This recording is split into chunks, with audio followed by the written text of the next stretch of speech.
This is a high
Wait a minute, my microphone is muted.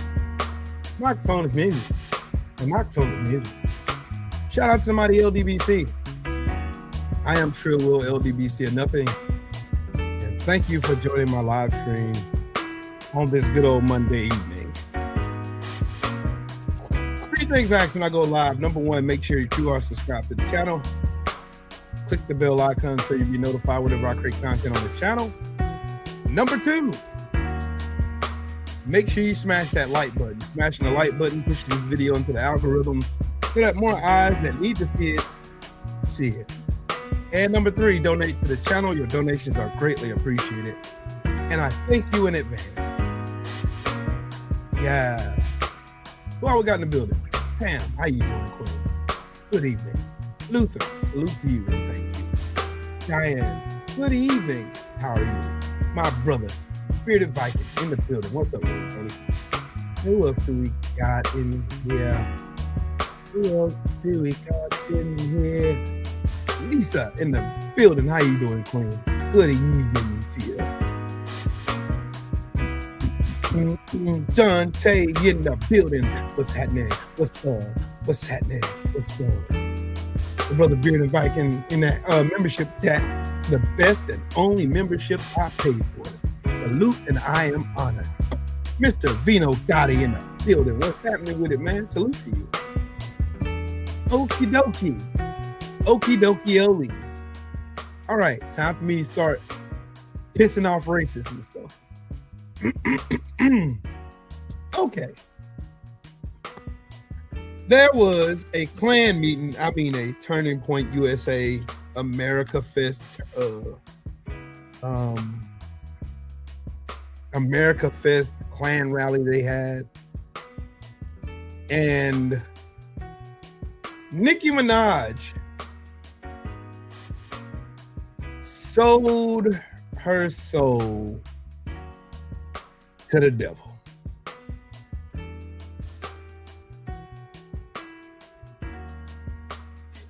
So, to make my point, shout out to my brother in the super chat, Bearded Viking, said drop a little holiday cash for our brother Trill. Salute a real one. Salute and thank you. Good evening. Shout out to Cam. How you doing, Queen? Petrazi, how you doing, Miss Lady? Julie, how you doing, Queen? Edward, salute to you, man. My brother Sheldon, I hope you're feeling better, bro. Miss LaWanda, how are you, Queen? How are you this fine and wonderful evening? Wonderful.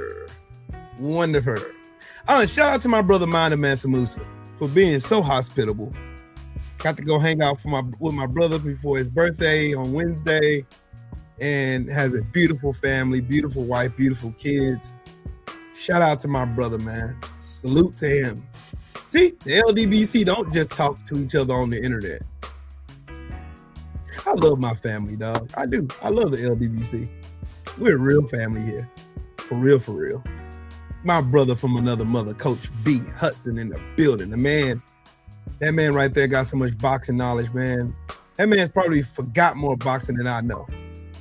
I ain't even gonna hold you. Y'all go subscribe to my brother, Coach Hudson, and my sister, Cam.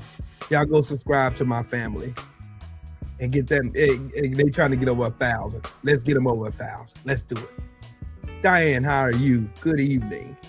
Good evening.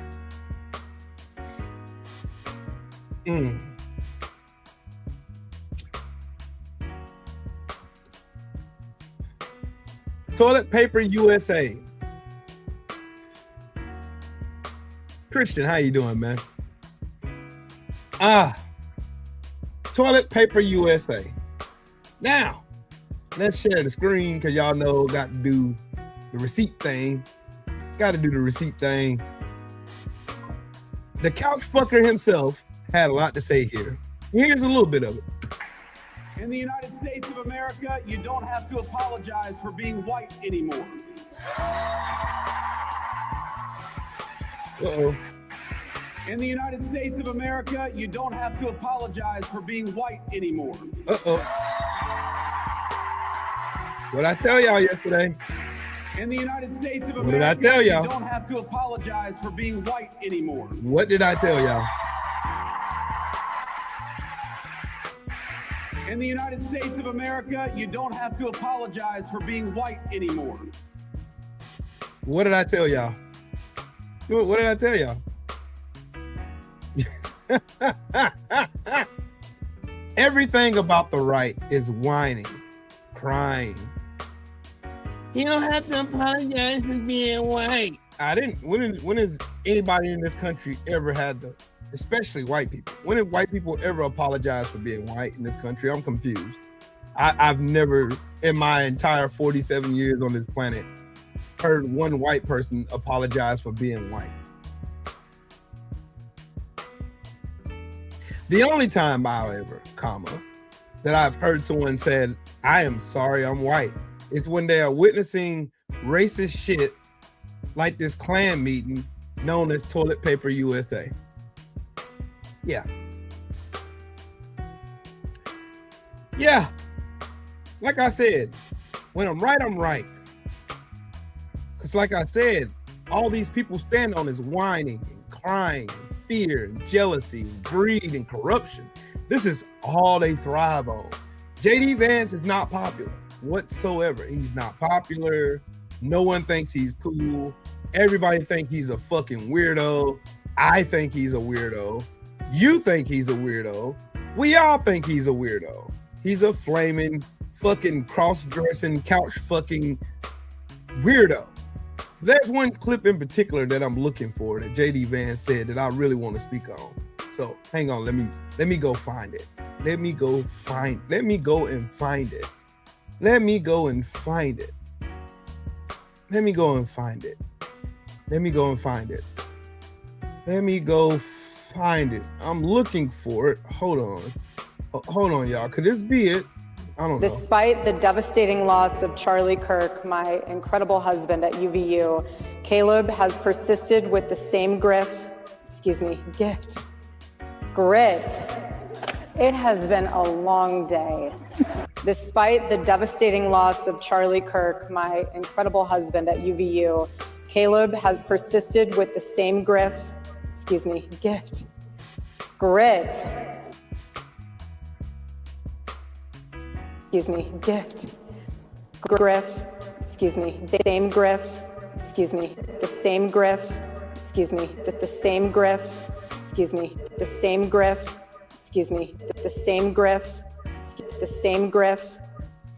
Out of the heart pours the truth. Out of the heart pours the true intentions of a human being. Out of the heart. The same grift. pouring hate all over this country. Hold on, that wasn't it. That wasn't the right one. I'm sorry, y'all. That was the wrong one. That was the wrong clip. My bad. Sorry. My bad. I do apologize. I apologize. I apologize. Right.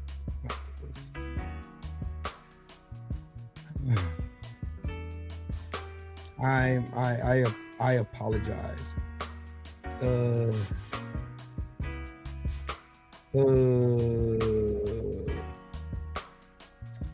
Okay.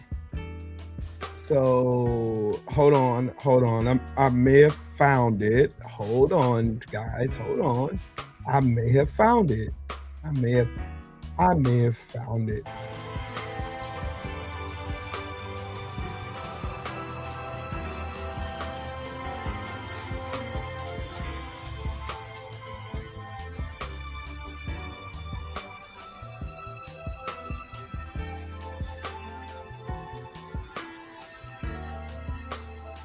Hold on. I gotta ask the obvious question. I'm sorry, y'all.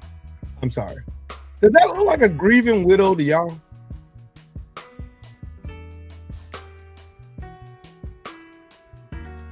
This does my brother Kondo. Salute to you, King.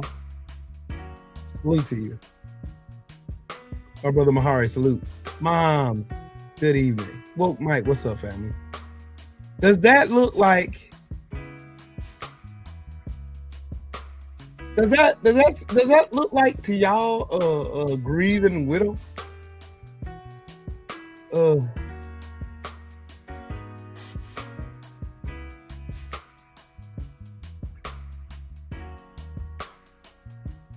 on, I may have found it here. Hold on, y'all. I keep missing. Tay, how you doing, Queen? I keep missing because I said that was Charlie Kirk's lesson, that we were a Christian nation that got off the rails. We have to re-Christianize this country. We have to rewrite this. Oh, my bad. You are in the shadows of a giant, not just an American patriot and an American hero. Charlie Kirk is a Christian martyr, and Charlie Kirk is a Christian saint. That is your legacy that you take up.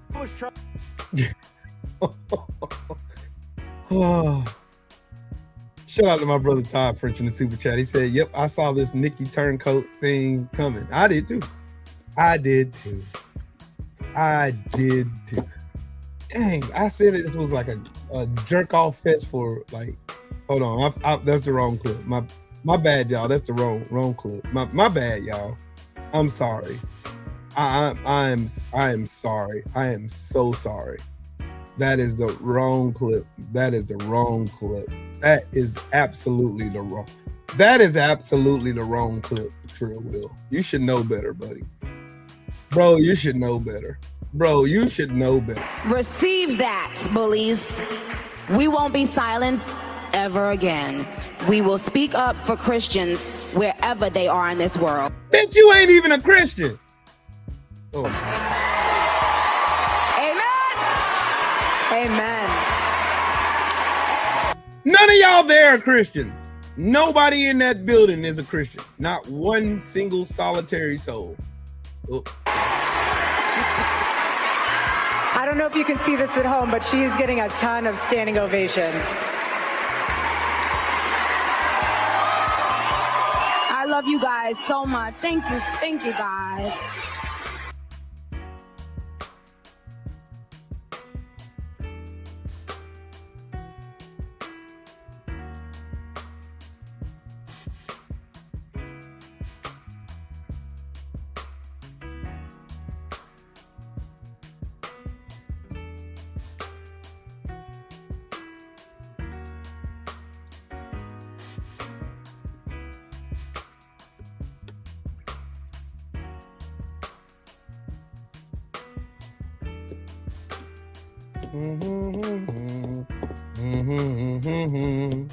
Yeah, ta da t.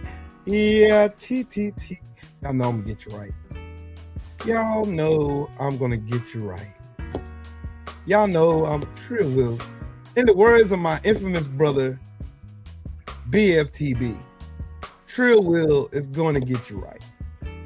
Trill Will is going to get you right. Trill Will is going to get you right. Trill Will's always gonna get you right now. Trill Will's gonna get you right. He gonna get you right. Show is, show enough is, show is. Trill Will gonna get you right. He gonna get you right on. Get you right. He gonna get you right.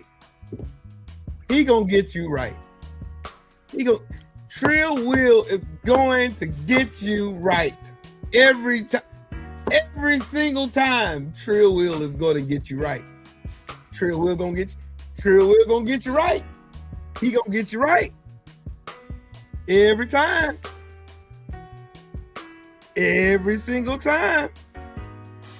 Every single time, Trill Will gonna get you right now. Trill Will gonna get you right now. Trill Will gonna get you right. He gonna get you right every time. He gonna get you right every single time. He gonna get you right now. I hop online. All I see is coons and jigaboos. Coons and jigaboos. Coons and jigaboos. They shuck and jive. Can't stand these coons and jigaboos. Coons and jigaboos. Jigga what? Jigga who? Jigaboos. Jigga coons. They're everywhere. They're over there. They're ready to sell you out for a little bag and a little bit of clout.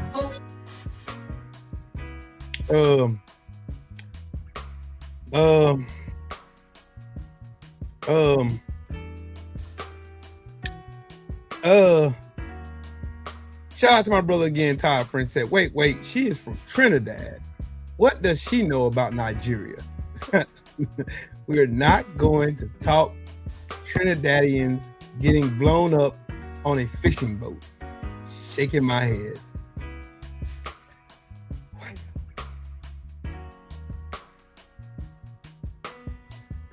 Well, every time, every single time.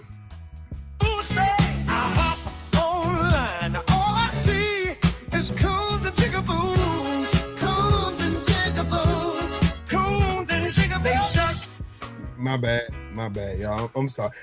My finger slipped. My finger slipped. I'm sorry. My bad. I'm sorry, y'all. I do. Y'all accept my apology, man. Accept my apology, please. I'm sorry, y'all. I'm so sorry. I do apologize. I do.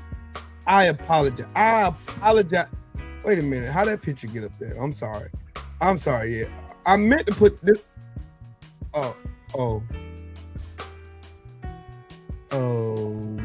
Okay. All right. Tammy Faye Baker 2.0. Oh, okay. I got you. Okay. Right on, Will. Right on. I'm still on the search. For this hold on, dog. Hold on, dog. I'm looking for the video, y'all. I'm looking for this video with JD Vance going full Klansman. I'm looking for it, y'all. I promise you I am. About for young men. For young men. And for young men, don't be new scum. Yes, see, dear young men, you have amazing role models like... Hold on, I want y'all to look at her cooning out, having a coon malfunction. Gotta play it one more. I got. Like our handsome, dashing president. And you have Excuse me, come again? And you have president. You have a what now? Handsome, dashing president. Huh? Handsome, dashing president. Huh? Handsome, dashing president. And you have amazing role models like the assassin J.D. Vance, our vice president. And when I say that,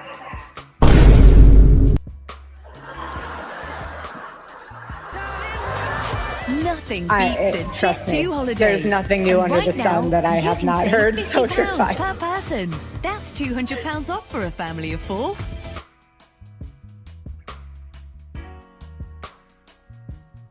Y'all see how much work I gotta do? Y'all see how much work I gotta do? Y'all see how much work I have to do? Y'all see how much work? Y'all see how much work I have to do? This bitch just said, Cankles McTacotis is handsome.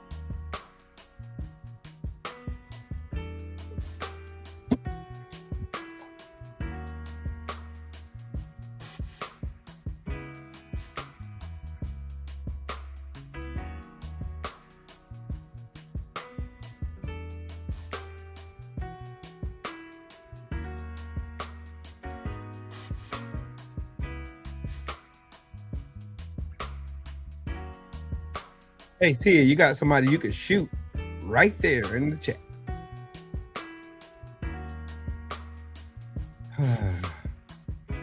Oh, you did, Mahari? I'm sorry, I missed it. Shout out to my brother Mahari. He said, hey, FBA, there's your tether. Go get her. Losers. Facts. Tether alert.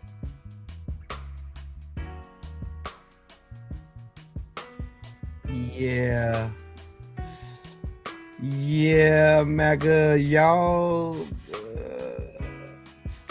Oh,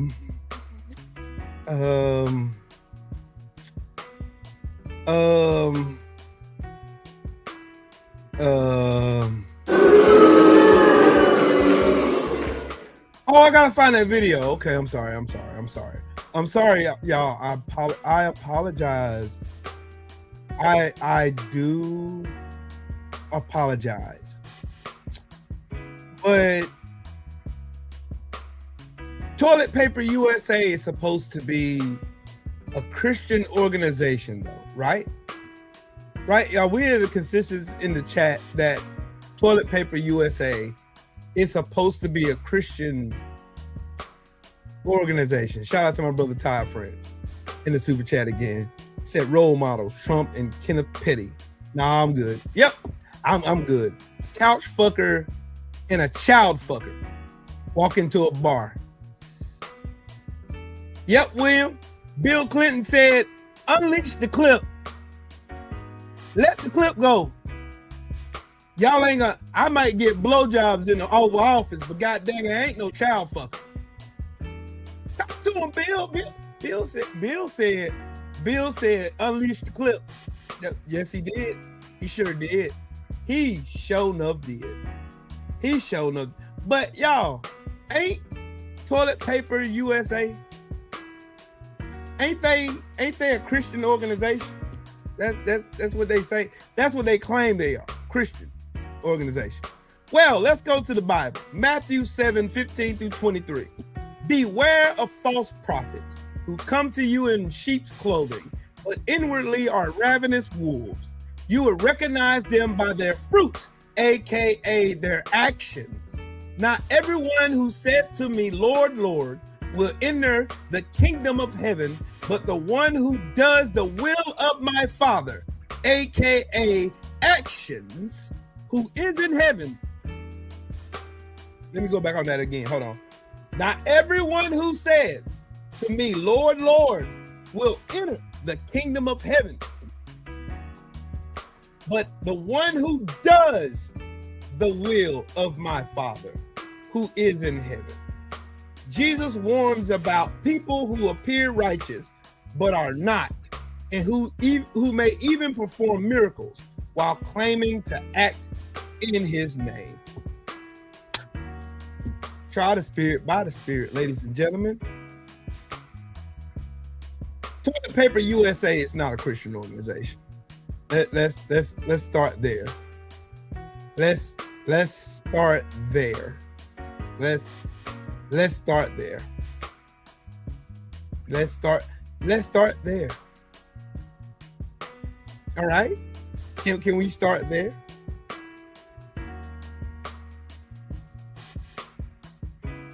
Well, hey, wait a minute. Didn't Charlie Kirk love Nicki Minaj? Anika, come here. Oh, Nika, please come here. Cause this what Big Gums Little Teeth had to say about your real weak ass. Minaj, Cardi B. Okay, Nicki Minaj is causing dads to leave the home. Hold on a second. I don't think that's a good role model for 18-year-old black girls. I don't. And what do you think about for young men? For young men. And for young men, don't be new scum. Yes, see, dear young men, you have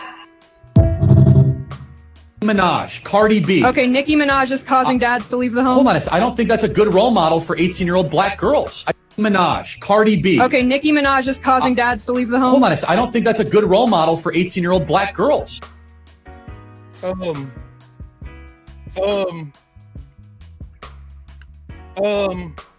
Trill Will didn't say none of this shit, by the way. I didn't say it. I didn't say.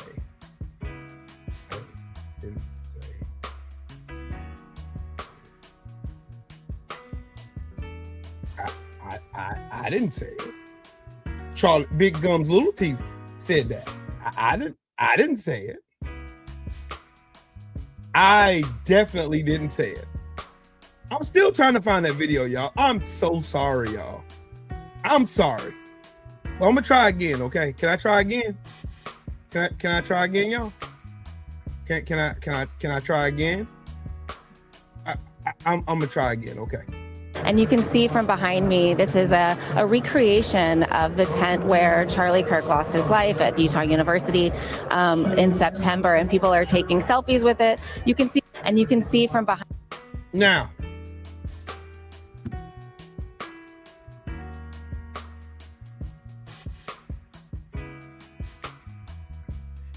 a woman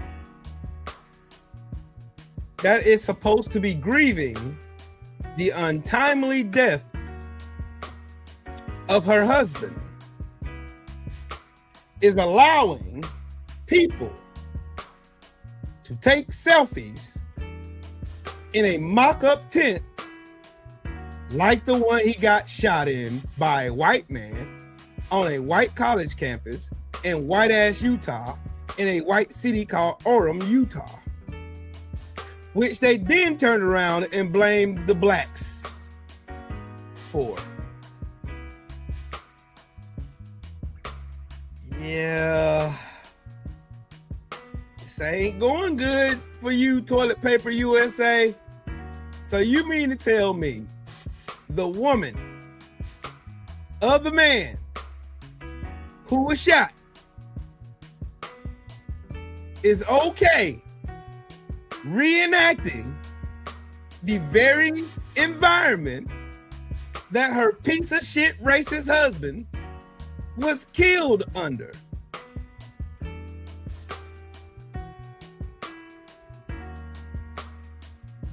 Yikes. Yikes. Back to this self-loathing, sellout, self-shoeing, tap dancing bitch, Nicki Minaj. Your husband's a pedophile. Your brother's a pedophile, allegedly. I know for a fact your husband's a pedophile. He's on the list. That's not hard to find. But your brother right now currently is accused of being a pedophile. So no wonder you would get your coon buck dancing ass on that stage and sell your people out. Or allegedly your people. You Trinidadian bitch. So you got your whore ass on that stage because right now you're losing on the street. Like everybody done caught on to Nicki Minaj being a brainless, fucking collagen injected bitch. Basically. I've never been a fan of this dirty, dusty ass bitch. I've never been a fan of hers. Ever. I couldn't name one song of hers that I like. Fucking tether. If you want, hey, FBA dumbasses, if you want a definition of a tether, this dirty, disgusting bitch who profited millions off the destruction of our young black women in America, this bitch is your case right here. That's it. I want to see Tariq Nasheed, Umar, all you coon, dusty, buck dancing ass Sambos, all using your platforms as much as you have to destroy the black community to come for this orange-faced dumbass right here. And I mean every word I said about this dusty, Cheeto-flavored bitch right here. Hi, Shaquila. How are you today, Queen? Biff, what's up, man?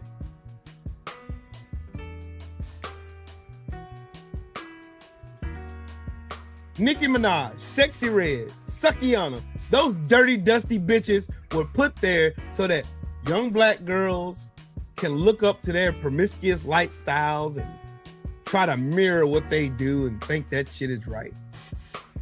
This dirty, dusty ass, disgusting ass bitch here with the brain fucking capacity of a fucking gnat's ass set her real dumb ass on that stage and sold out her entire brand she's built. Just like DJ Fat Academics, they weaseled these tethers, weaseled their asses right here into the community of the black Americans, and they go in and latch on like the parasites that they are and suck millions of dollars out, and then you try to get in good and cozy with old white daddy, don't you? Try to get in old good and cozy with your master, with the ones who hate you, with the ones who despise you simply because of what God gave you. I know the reason why your bitch ass went to that circle jerk fest, but don't worry, I'm about to get on their ass here in a minute too. Look at this. Look at this shit. Look at this shit. Look at this. Are you black? No, then shut your bitch ass up. Why you in our business? Take your goofy white ass the fuck over there, sir. You have nothing to do with this conversation. You don't look like me. Take your bitch ass on.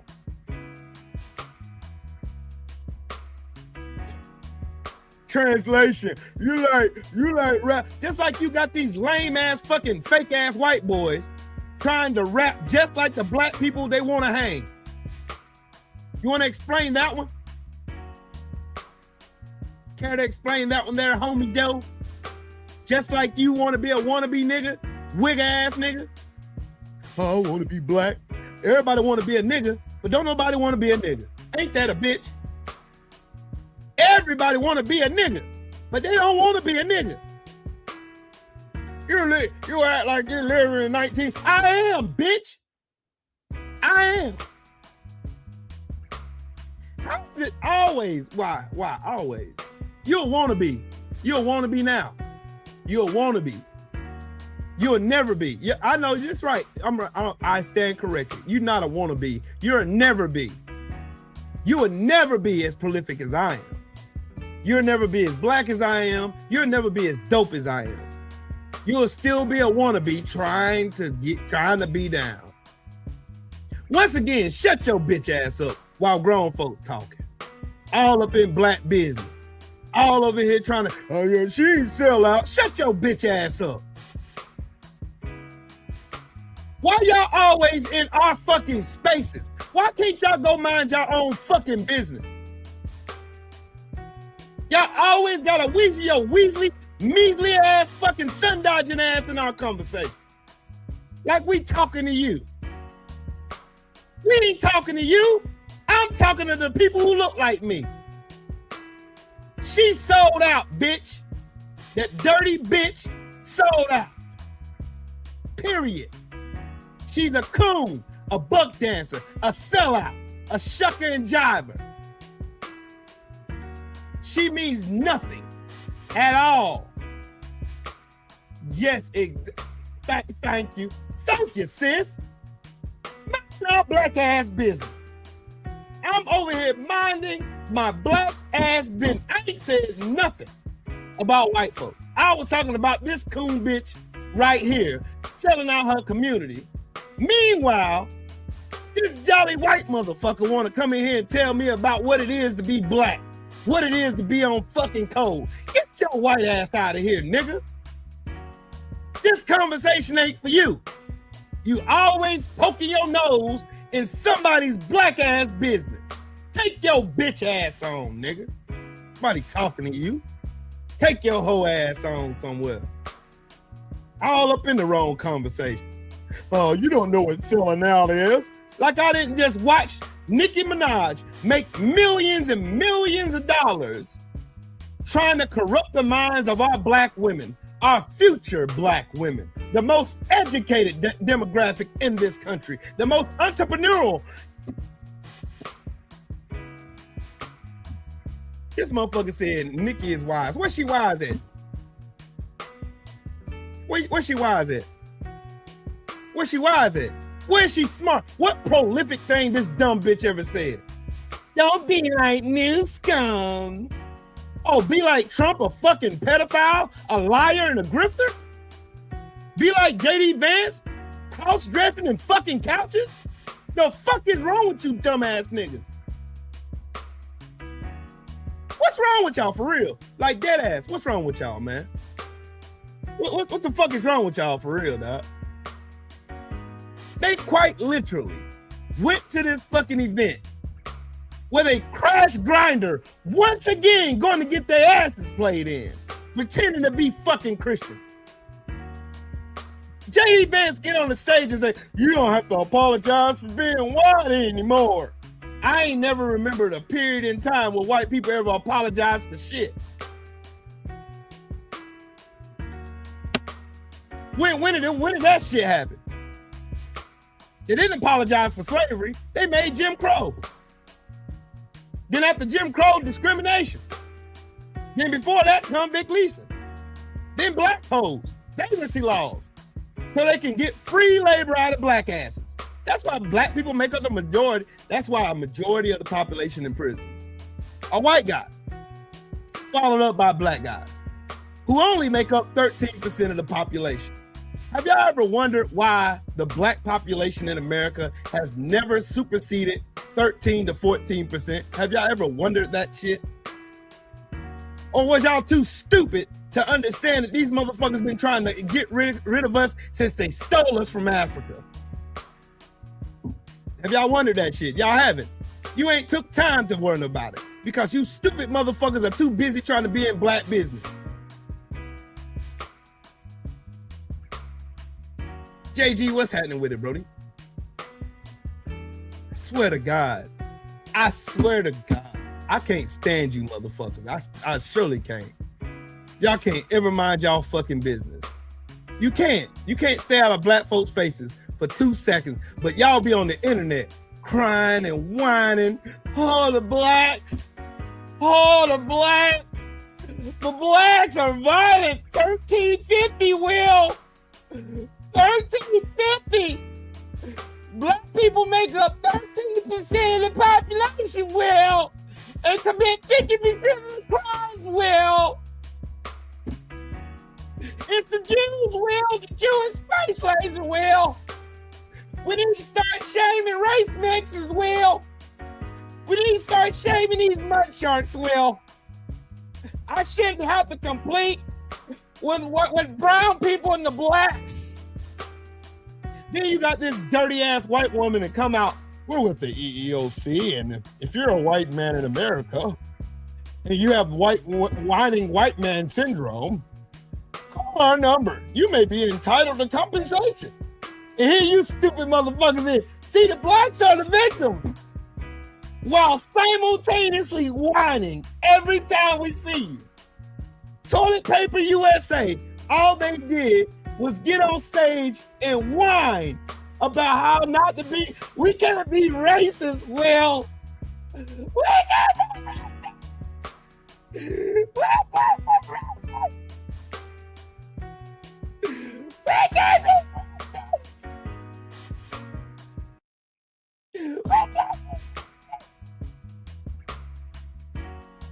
Swear to God, man. Every time.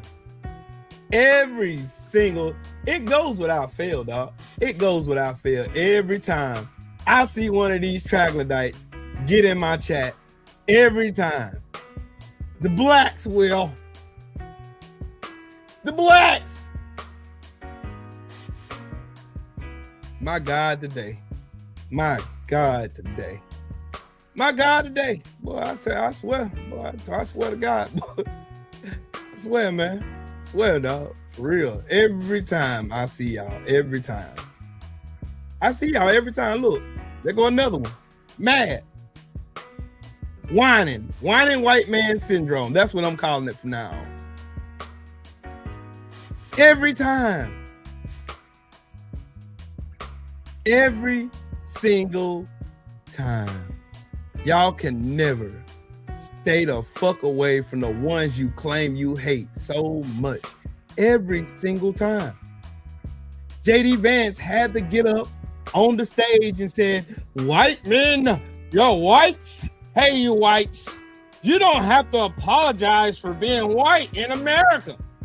That shit don't even exist. That shit's never exist. Nobody's ever in the history of this country ever infringed on white people's rights to free speech for them to call black people niggers every time they got mad. Ain't nobody ever did that shit. Ever. I've been called a nigger multiple times by a racist, angry ass sun dodger. Ain't nobody ever stopped his free speech. They can still say it to this day. Ain't no black folks ever impose no laws on you telling you what you can and can't say. That's never happened. That's what y'all did though. Y'all did. Whites. Y'all did that shit. The whites did that shit. The very ones complaining about that shit. They did it. Y'all want to be victims so fucking bad. You want to be oppressed while oppressing people. Right now, like right here, literally right now in America, they're oppressing people while whining about being oppressed.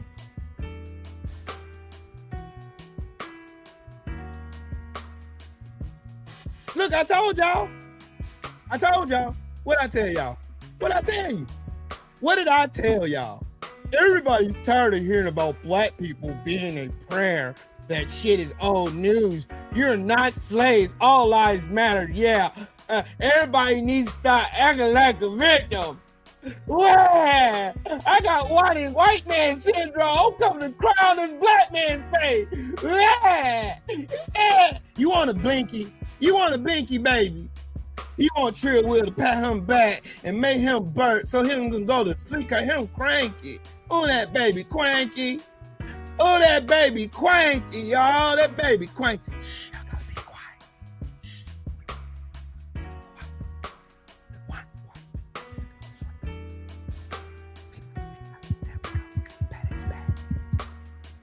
We got another one. Look at him. Look at him. Look at him again. Report it. You know how many times I've been reported, dude?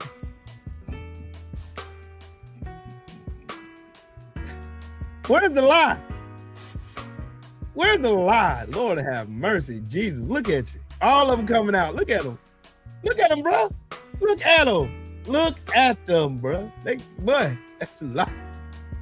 Sheesh. Jesus Christ bananas. Boy, I swear. Boy, I swear. I swear, boy. I swear when I tell you, they want to be victims so bad. Big John Pate. Again, bro. They want to be victims so bad. They want to be oppressed. Oh, my mediocrity ain't enough anymore. He's sick of these blacks. Look at him, bro. Look.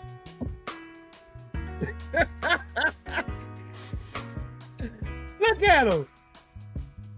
Look at him. Look at K-John World want to report my page because he in his feelings, because he got white man syndrome. He can't leave black folks alone.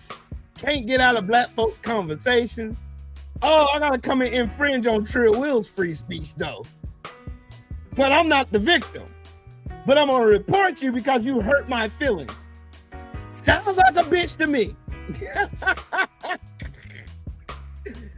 Whining white man syndrome is real. I bet you he won't, Sheldon. I bet you $20 right now. He won't go to none of these damn Klansmen that be on here calling us niggers and all kinds of other racial names that they love calling us. Bet you he won't go over there and have that same energy. Bet you won't. Again, like I said, they want to be victims so bad, while victimizing everybody around them who ain't white, like they are right now. Yep, like they are right now.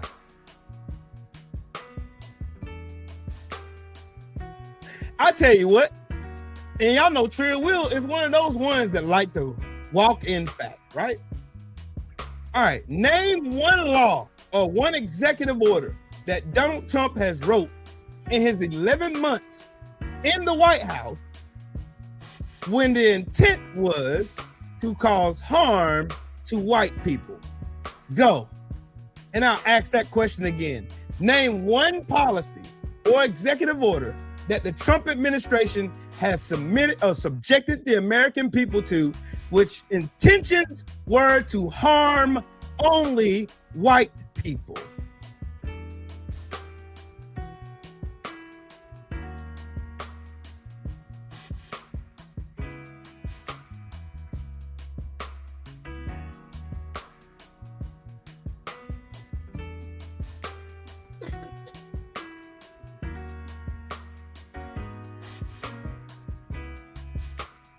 This man said H1B visas, bro. He said that for real.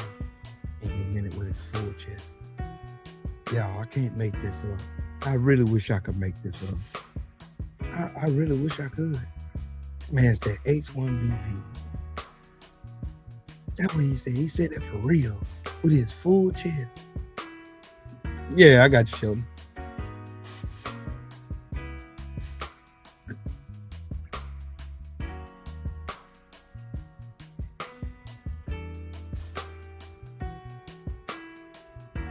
There you go. That's wild, ain't it? That's some wild shit. That's wild.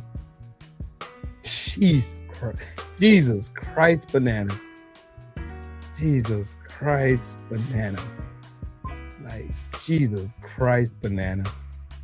Like, for real. This is not normal. This isn't normal. This is not normal. It's not. It is not normal at all.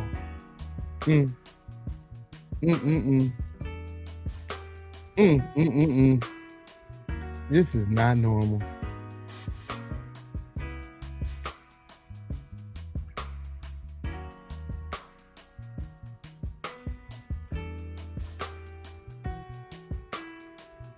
Toilet Paper USA. Yeah.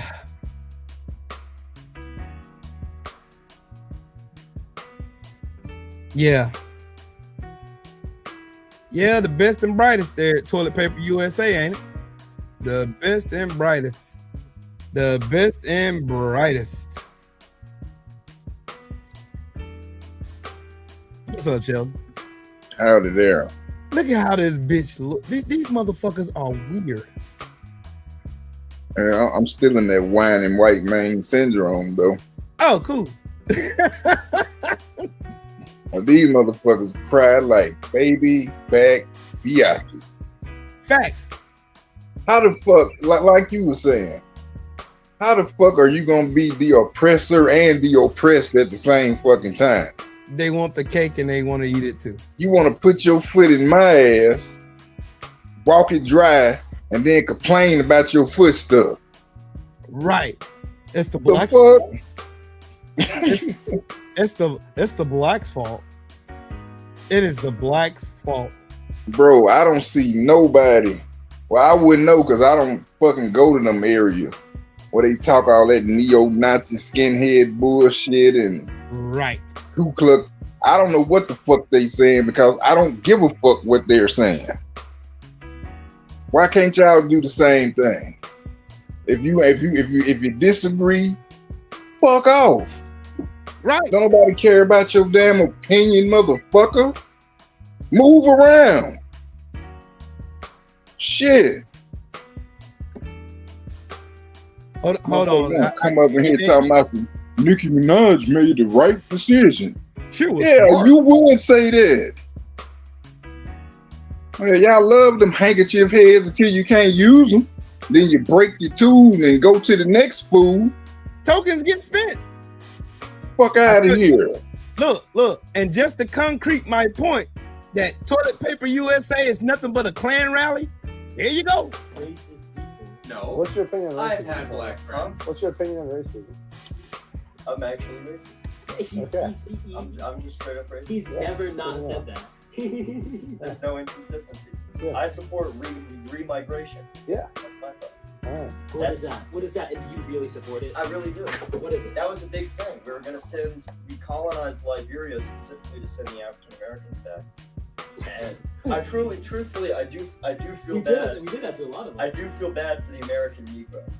I think they do, Only the they do have American somewhat of a plight after slavery, and so I do support reparations, but I also support remigration.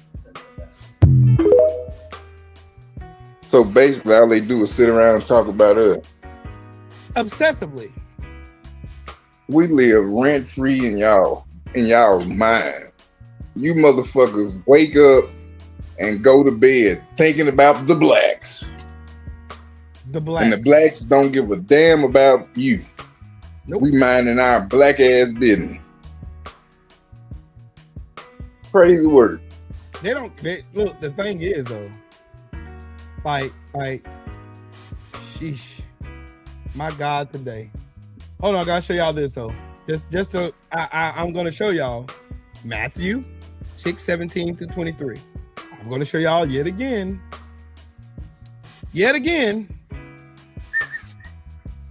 That shit.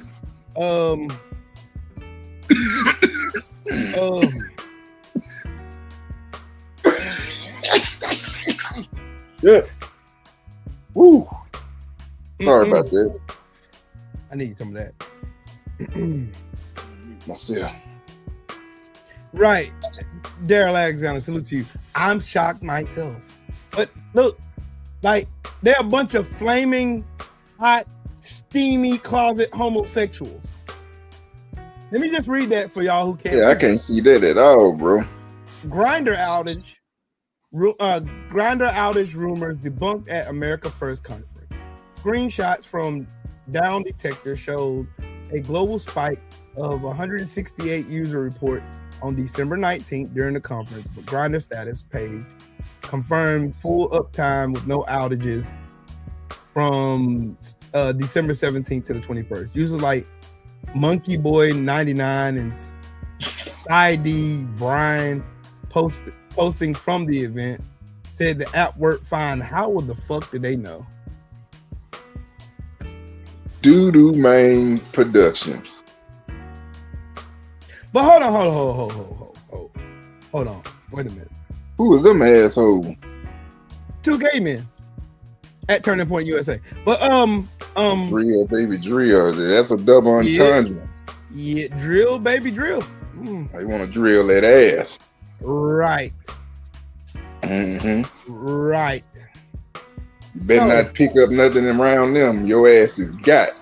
So when TP Unit USA invaded Arizona, Glendale, Arizona, for that Klan fest they had for Charlie Kirk, well, pretty much that campaign for Erica Kirk to waltz her false, fake crying ass all around the country, to grift and steal money from people, like while pretending to be some grieving widow. Right. Can anybody explain why this happened? Grindr's profits went through the roof. And it just so happened that every time the Republicans meet, Grinder get this big spike. Man, that's not a coincidence, man. Oh my God. Hey, dog, I need that picture, dog. Oh, the filthy McNasty shit. I might get a strike for this shit. Yeah.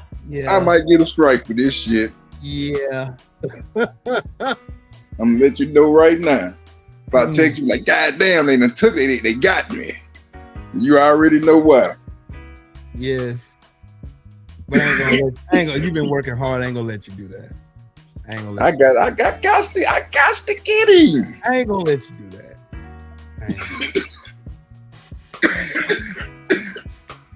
I got to get him. Look, they mad at Trill Will. I don't give a fuck. Let them be mad. They ain't gonna do nothing. They mad at this black guy. That black guy. That black guy.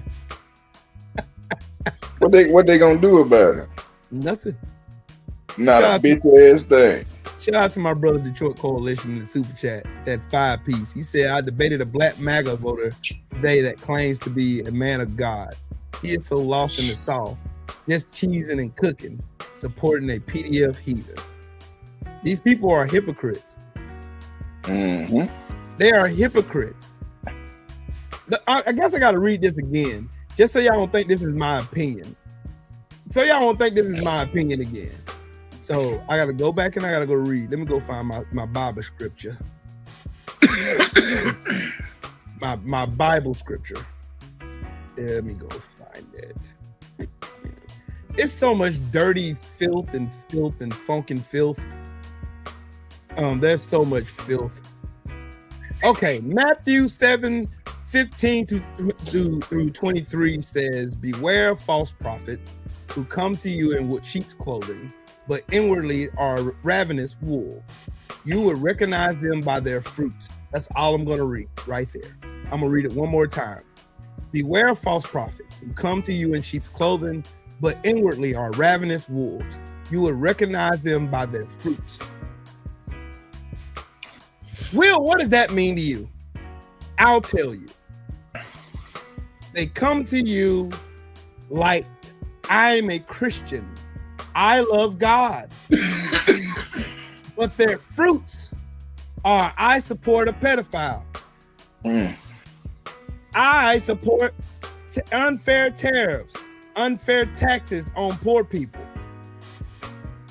I support the big beautiful scam where I steal money from the most vulnerable and give it to the rich. But you got to be a dirty motherfucker to do some shit like that, bro. I'm sorry. I just had to say that. I'm sorry. No, you're right. You's a dirty motherfucker. But anyways, let's continue on with the fuckery. You are okay with ICE violating the civil rights of immigrants who are in this country doing it the so-called right way. Mm-hmm. You are okay with Donald Trump killing over 90 people in Venezuela based on a lie he made up. You're okay with Donald Trump stealing. Thou shalt not steal. He's over there stealing oil right now. You're okay with Donald Trump pardoning every single over 1,800 fucking felons who committed crimes, who were convicted by a jury of their peers. You are okay with that. You are okay with Donald Trump lying habitually. You're okay with Donald Trump being so far Vladimir Putin's ass, he can tell you what he ate last Tuesday. You're okay. You're okay with that. You're fine with that. You're fine with sending American citizens to CCOT. You're fine with defending alligator Alcatraz, even though you had a history of feeding black babies to alligators. You're okay. Yeah, what happened to alligator Auschwitz? Shut the fuck down. I ain't heard nothing. It's been like, what, a couple months now? We got another one, Sheldon. We got another one. This guy, It's silly. We got another one. I know, Mike. I can't see that well. Did he say this guy is a silly done? This guy is silly done. You know they This can't. guy is silly done. You know they The can't. fuck write. do that mean? Nothing. It means You sound like a absolutely goddamn fortune cookie. But if I had to take from anybody, from anybody,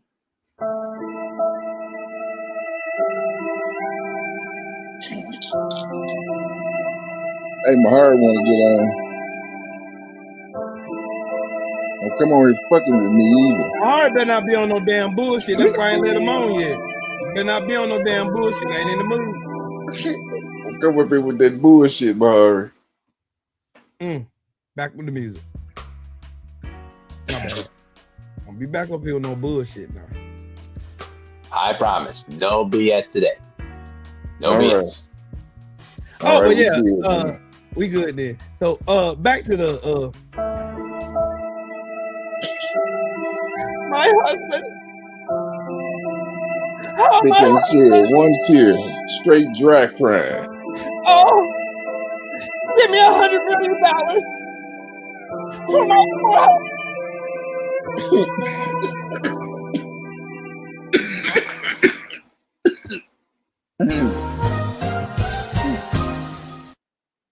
What the tears at though? ain't none. The drift is strong, bro. I'm telling you, man. Ain't none. Stupid bitch. Man, I love know you, I might be, people think I be talking crazy, but bruh, it would not surprise me if she knew some shit was gonna go down that day, bro. She did. Probably. She did. Ain't no probably to it. Y'all tell me a wife who talks about I love my husband so much, who is doing it. Where her damn kids at? Your kids are traumatized. Where your kids at? This bitch ain't spent a day with her kids. She trying to get on the damn TV every chance she get. Hey, Detroit, you on to something, buddy. You're picking up what I'm putting down, big dog. Shout out to my brother from Detroit in the super chat. He said, I thought MAGA didn't like single working women. They showed no. They Taking everything they can get. No. Nope. But you know what's so messed up is? These people are so crazy that they will do anything to quit. Especially JD Van. Queen Julia, you spot on tonight, Queen. They don't know how to read, can't spell, got the education of a gnat's ass. Motherfuckers are stupid. Fucking It's always the inbred Cletus motherfucking Jethro ass niggas they still running ain't up answer in my here question. saying stupid shit. They still ain't answer my question though. Not a single They goddamn can't independent thought. Just they can't some with name some one. other motherfucker put a battery in their back and they run over here and get motherfucking sent to Blockville. But you know what though, Sean? They probably haven't even showered in 2 years, bro. That's how much they stink. Well, they need to take their stinking ass somewhere and do something with their lives. Yeah. Yeah. But think of it this think of it this way, guys. They are so twisted in the mind that JD Vance is willing to sabotage his own family just to link up with Erica Kirk so she can be the first lady in the future. That's how messed up they are, man. Wouldn't surprise me. Gotta be the pure whites. Wouldn't surprise me. That's the only thing. That's the only one thing that's be the pure holding whites. JD Vance back from just being, you know, the super league of the whitest guy. He got that Indian white. They don't like that shit. Nope. And he already got kids with it too. So Yep, got some little darkies running around there. Ooh-wee. If they do this little power move shit, I think they go do next year. Yeah, they been your boy El Trumpo about to get booted up out this bitch. Remember that black punter, Reggie Roby? Yep. Gonna get kicked smooth in his ass up out of here. Like Reggie Roby. Hey, True Will, let me put on my conspiracy hat for a moment. We talked about earlier about how the MAGA movement is now progressively trying to move forward away from Trump. But here's my conspiracy hat on. You notice how Tucker Carlson and now Marty Taylor Greene have now been outspoken and outlandish. This time, when it comes to their Trumpy boy, do you see them in the near future becoming a pact for the Republican Party to try to take the crown? What do you think? It wouldn't surprise me. Wouldn't surprise me at all. See, the thing about it is, y'all got to look at the whole movement. Israel has the Republican Party by the balls and corporate Democrats by the balls. Yep. So that's why you have Tucker Carlson over there. On one side, he's one of Putin's best friends, and on the other side, he's a Israel, not a Jewish, but a Israel shield. Yep. There's a difference, big difference, staunch difference. So his ass wore that little hat and was kissing that wall too. I seen his ass. Yep. So he's kissing that dirty ass wall. Wow. They done sold out. They literally sold out America. Fuck me up over there. They sold out America. They selling out America to the highest. Use your imagination. That's what these fuckers are doing from one end to the other. They're selling out America to the highest bidder. They're selling us out, but at the same time talking about America first. America first. Yeah, America first, the same term that derived from the most racist president ever in the history of America. America first, the same fucking America first that the Ku Klux Klan marched around. Yep, they sure did. Yep, sure, definitely had big old signs saying America first, and they just going back. They digging in the crates trying to bring up that fired up racist, the one that go out there and just go to whooping on niggas, and niggas just gonna be like, oh, let's just old boss. I'm sorry, sir. No. That's the whitewash history they told you. We don't even know if that shit is even true. Oh, I'm gonna go out and go back in. You know how I know that? I know that because the same lie they told us about the Civil War is the same lie that they told us about how strong these white supremacists were. The way they told us that slaves were freed by the Republican Party and Abraham Lincoln with no proof other than the Emancipation Proclamation, which did not guarantee freedom. Because if it did, you wouldn't have a story of a white woman taking all 115 of her slaves from Alabama all the way to Texas by pistol and held them for 2 years after slavery was allegedly emancipated. But that's what happens when you don't know history. That's what happened when you listen to the whitewash version of history. I don't listen to that shit. I do research. Right. I do research. Research over me search. Research over me search. Research over me search. See, the thing about it is, the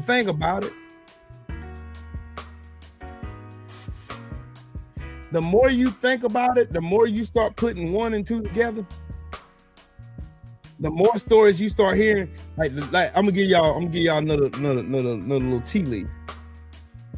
If white men were so strong and so intimidating, why did every massacre that ever happened on U.S. soil involving black people or emancipated slaves always have the National Guard there? Right. Even with the Native Americans too. Does that sound like somebody that's tough to you? or somebody that just had more guns at the time?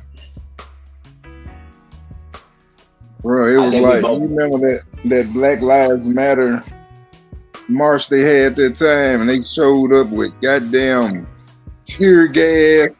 And what they won't tell you is people go to those rallies just to get into it with people so shit can happen. Yep.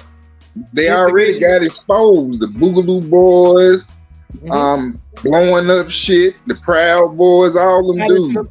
Shot into the police office and tried to blame it on a black person, and the white boy ended up getting arrested for it. Google it. Don't believe me? All the blacks are so violent. Sure, buddy. They actually come there to make a peaceful protest, a goddamn riot. They do that shit. And you see black folks and start sitting their ass down. They trying to do little shit to piss us off to get us to lose our cool too. They still poking the bear. Don't get it twisted. Of course they are.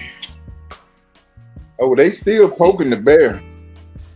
They trying their best to try to, you know, aggravate us and provoke us into another uprising. But at this point, most black folks, including us and most of us in the chat room, we're too smart for that now. We're not participating in that anymore because this is a war that they have to try to fight. Let me stop you right there.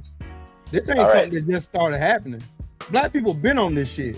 Why do you think why do you think they killed Fred Hampton for? They killed Fred Hampton because he was peaceful. Yeah. They didn't kill him because he was excessively violent and shit like that. They didn't. They killed him because that man was peaceful. He was causing unions to happen between poor white people. Like back in the days in 1898 in Wilmington, North Carolina, with the Fusion Party. Poor whites, formerly enslaved blacks, all had a party together. Those racist ass white folks, the racist Dixiecrats, did not like that. So they went and burned down their newspaper, the only means of communication they had, and they started lying their ass off. That's what happened. Righteousness 91, what's up, Brody? That's what they did. History repeating itself. Oh, back to Toilet Paper USA. It's my brother, Young Merc Fire. Man, that's my dog right here, man. Man, ain't no motherfucking way. Hold on, bro. Wait till I get in this car.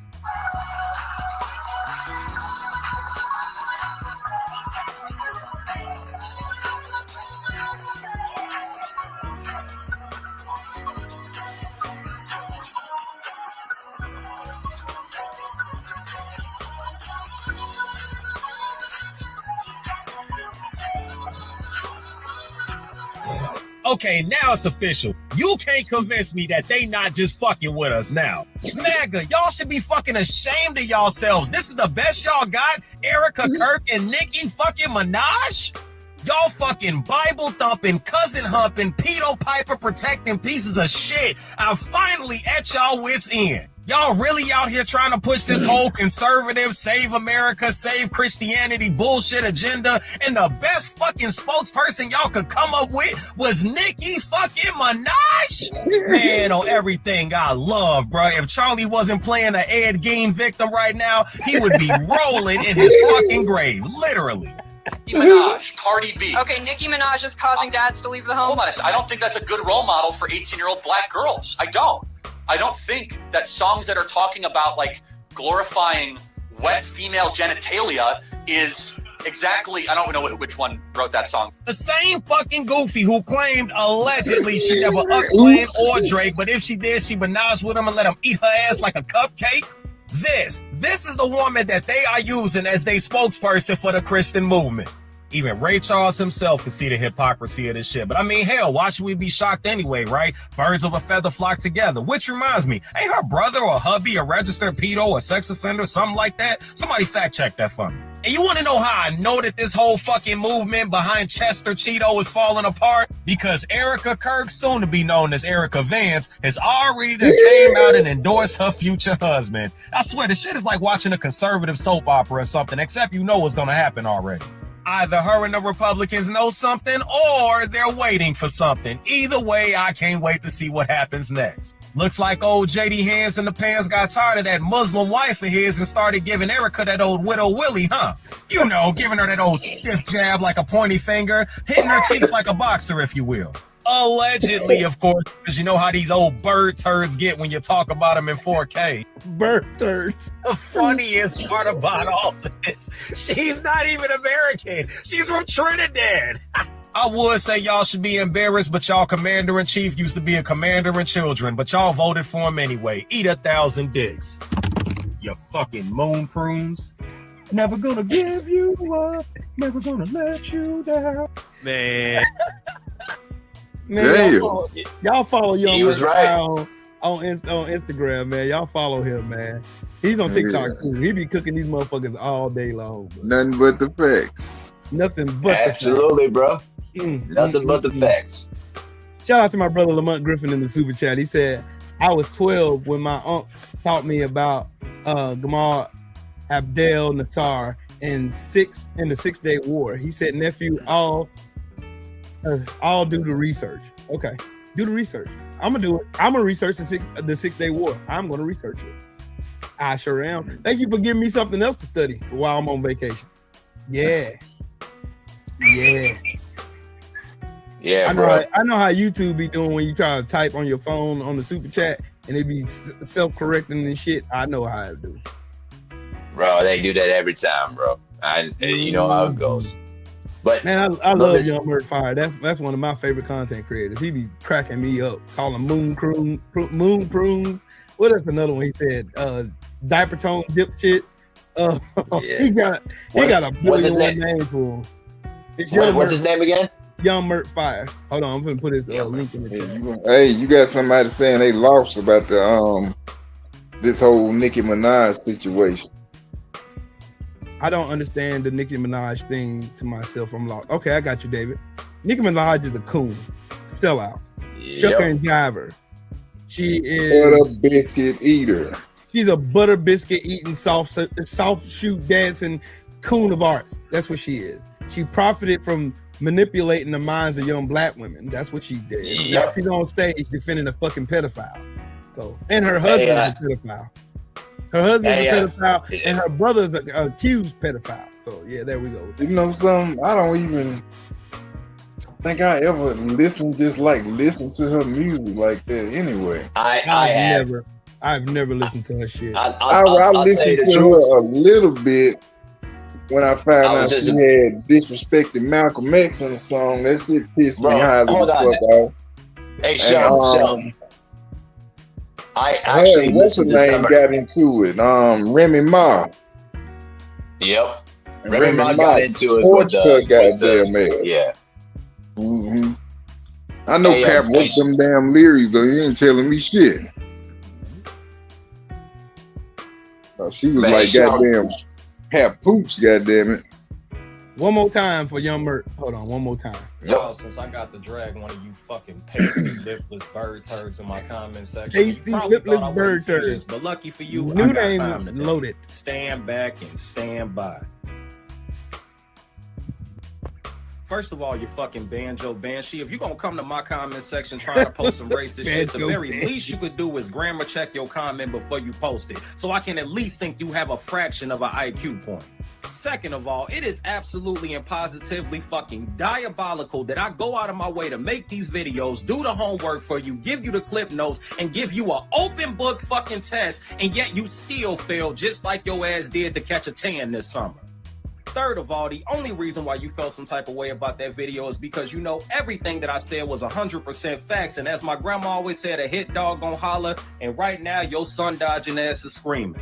If your tractor trailer driving on the highway ass paid any sort of attention to the fucking video, you would not only understand why your comment is loud, and it's wrong as hell. Pay attention, dumbass, because I know words are hard, but I still gave you the colorful chart with the pretty pictures. Blue cities and red states, or as you call them, black-owned cities, still have lower gun violence than red cities and blue states. And even though I literally explained why to your toothless, sweet home Alabama blasting ass in the fucking video, it's because red states have less restrictive gun laws than blue states. Shit, but why trust me when Google is free? This shit is the doing of yo people. I couldn't make this shit up if I wanted to. And don't you dare try to give me that bullshit argument, well, white males make a majority of the population. Bitch, white males only make up 30% of the US fucking population, yet commit 55, almost 60% of the fucking mass shootings. So eat 1,000 dicks. But fuck it, how about we switch lanes a little bit? Let's talk about all the crimes that black people are not overwhelmingly responsible for. Like raping and sexually assaulting women and children. Pay close attention to these dates. Boy, let me tell you. If this shit were an Olympic sport, y'all asses would be gold fucking medalists. In fact, now that we mention it, when it comes to shit like this, you're damn right y'all are the superior race. Because I personally cannot think of one demographic who does shit like this damn near on a daily fucking basis, yet not have their whole entire race labeled as a bunch of fucking chomos. And quite frankly, I could keep fucking going, but honestly, I'm starting to get sick and starting to think about doing something violent. I bet you recognize who this piece of shit is, don't you? He was one of them bitches pardoned by the current chomo in chief. Every single accusation that comes from you pieces of shit is a fucking confession and you know it. The only thing that you fucking stormtroopers are more afraid of than black people is Chris Hansen. The next time you come on my page talking shit, make sure you come correct. You fucking ranch rodent. Ranch rodent. Now that's savagery, man. Cold blooded. Hey, I posted Bruh, it. that is savagery right there. This is page right here. Click on that link. And I remember what it said, you tractor driving on the highway. Yeah. Where's the lie? That's what I'm trying to figure out. Where's the fucking lie? Where's the lie? There is none. You can't find one. You can't find the lie he told. He didn't tell one. Nope. It's always lie be the dummies that come in here. 1352. 1350, well. I'm like, sir, do you know that means that everybody in our race, from the time they come out the womb till the time they die, commit nothing but crime? Right. Yep. I mean, just think about that. They don't even sound fucking. It's per capita. It's per capita. Sheldon, you're not talking about per capita, buddy. Oh boy, and then with this per capita shit. You're not talking about per capita, buddy. Per capita. Per capita. See, I told you the blacks. I wonder if they worry about per capita when they burned down Black Wall Street. Was they worried about per capita then? Hey, Sheldon. I wonder if they can spell the word per capita. I doubt it. Nope. They just listen to some other fool say it and they just repeat it. Well, I gotta show y'all this cause Bill Clinton said unleash the clip.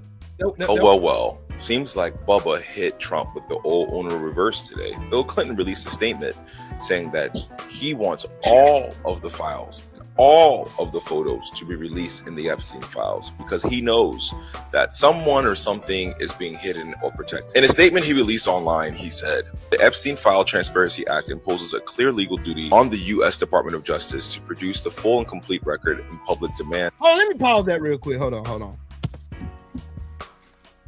Do I believe Bill Clinton engaged in some nefarious action with some young white girls on Epstein Island? No, I don't. You know how I know? The fruits. And deserves. However, what the DOJ has released so far and the manner in which it did so makes one thing clear: someone or something is being protected. We do not know whom, what, or why, but we do know this: we need no such protection. Accordingly, we call on the President Trump to direct Attorney General Pam Bondi to immediately release any remaining materials referring to, mentioning, or containing a photograph of Bill Clinton. This includes, without limitation, any records that may exist. Refusal to do so will confirm with widespread suspicion that the DOJ's actions to date are not about transparency, but about insinuation, using selective releases to imply wrongdoing about individuals who have already been reportedly cleared by the very same DOJ over many years. under presidents and attorney generals of both parties. Period. This was not the only reverse I was expecting today. Bill Clinton said, okay, yeah, I'm on the files. I knew I was on the files. Release them all. Release more evidence of me. Release all the evidence of me. Don't do drops like it's sneakers and then don't release all the stuff that you're in as well. Don't put out a file that you forgot to redact and then take it down the next day and then re-upload it with you not there. I mean, he is correct though. The manner in which these files have been released has been so lackadaisical and so wrong, like including pictures of Diana Ross, Michael Jackson, Bill Clinton, Evan Ross, and Michael Jackson's kids in the files as if they were at Epstein Island or Epstein's house. Those pictures were taken at an event.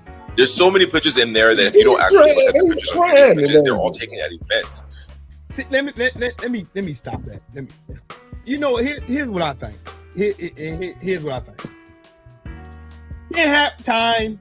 Put your 10 hats on, ladies and gentlemen. Put your 10 hats on. Let me again go by and tell y'all the reason why I know Bill Clinton only probably just went there. Period. Because number one, the manner in which they released those fucking photographs. Number two, I have not seen any depositions in court by any of the Epstein victims that would show that them balloons floating around. I don't know why they did that.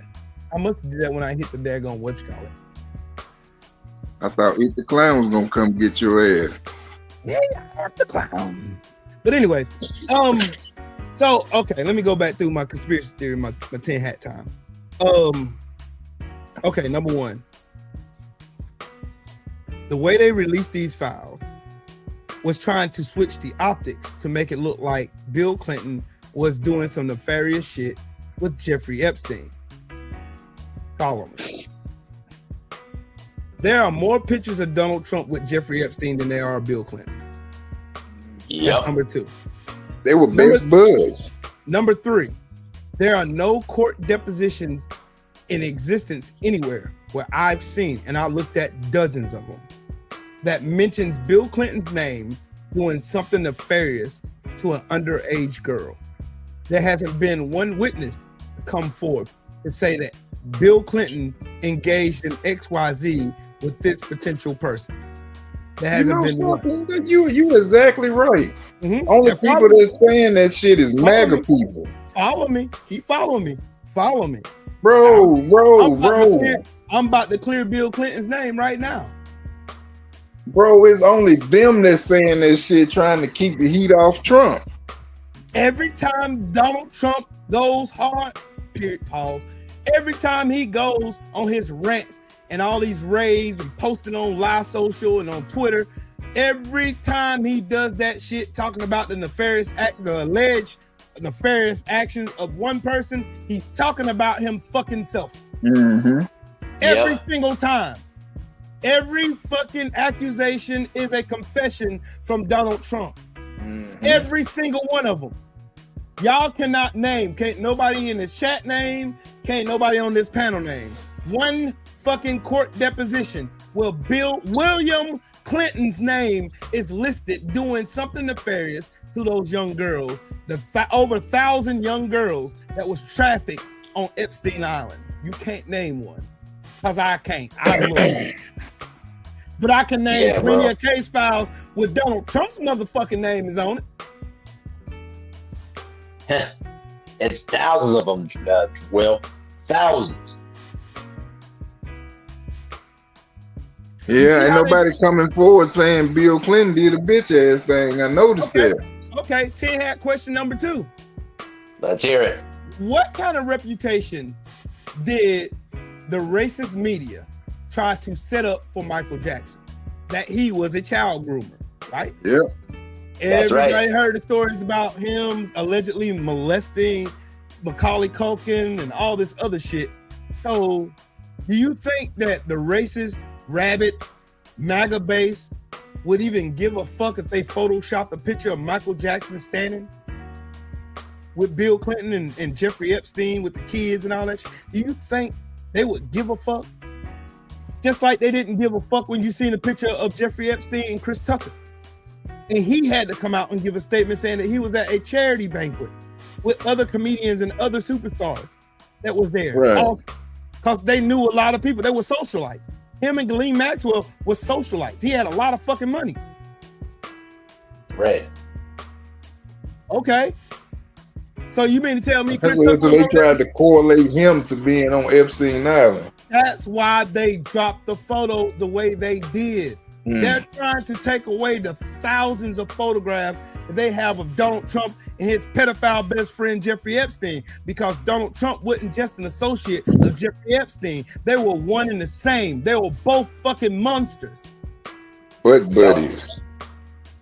They engaged in the same pedophilia with each other. They had the same type of environment around them. Jeffrey Epstein had Ghislaine Maxwell. Donald Trump had Melania. Y'all putting the pieces together yet? Absolutely. You mean he bought Melania? Yeah, after Jeffrey Epstein fucked her for over a year. Yeah. Now Melania is suing Michael Wolff. And Michael Wolff is countersuing for $1 billion. Guess who's gonna win that one? Michael Wolff. Fucking Wolff. And I don't even like that motherfucker. But Michael Wolff is about to run bank on Melania Trump's real weak ass in that court. Because you know what's going to happen during discovery? He's going to depose every fucking relationship Melania and Donald Trump ever had with Jeffrey Epstein. And it's going to be glorious. This shit is going to come out one way or the other. Now, gonna wake up with a horse head in his bed. Did y'all know that the redactions that these dumb fucks did ain't good redactions? That somebody had found a way to unredact these files that they sent out? Oh, don't believe me. You ain't gotta believe me. Hold on, you ain't got to believe me. Ironically speaking, they be fucked. You ain't got to believe me. You ain't gotta believe me. Show don't. Your damn show don't. You ain't got to believe Trill Will. Trill Will gonna show you that the redacted. It's gonna show you the redacted forms. Yeah. Gotta go find them. Got to go find them. The walls are closing in on Donald Trump, everyone. They are closing in a big way, and it's going to slam the door shut on him. Locked up like William on Underworld. I'll just show the video. I'll just show the video. Hold on, dog. That's the dungeon his ass gonna be in. Let me show the video real quick. Let me show the video. Cause y'all know Will ain't full of shit. So we literally just figured out how to unredact some of the Epstein files that Trump's administration redacted. So the Trump administration is so incompetent that they use the improper formatting for redactions, meaning that on some of the files, all you have to do is copy the text, including the redactions, and then paste it in a notepad. I can't hear him too well. The actual redacted text shows. Watch, I'm doing it again right here. So this turns to this. This is what happens when you hire a criminal as president. We literally just figured out how to unredact some of the Epstein files that Trump's. Let me explain what he just said. Yeah, I heard it. He said all they have to do is copy and paste to a notepad, and it shows the whole text. Literally, bro. Bro. He literally showed you an example in the video. He showed you an example in the video. Hold on, I'm gonna go forward. And they gonna try to find a way to beat that now since he done told every damn body. Why don't they just come up with something that see, look, right here is the redacted form. Let's go for 84 and 85, where it says as of October 23rd, 2007, Dyke was listed as president of the foundation. All right, we're gonna go here.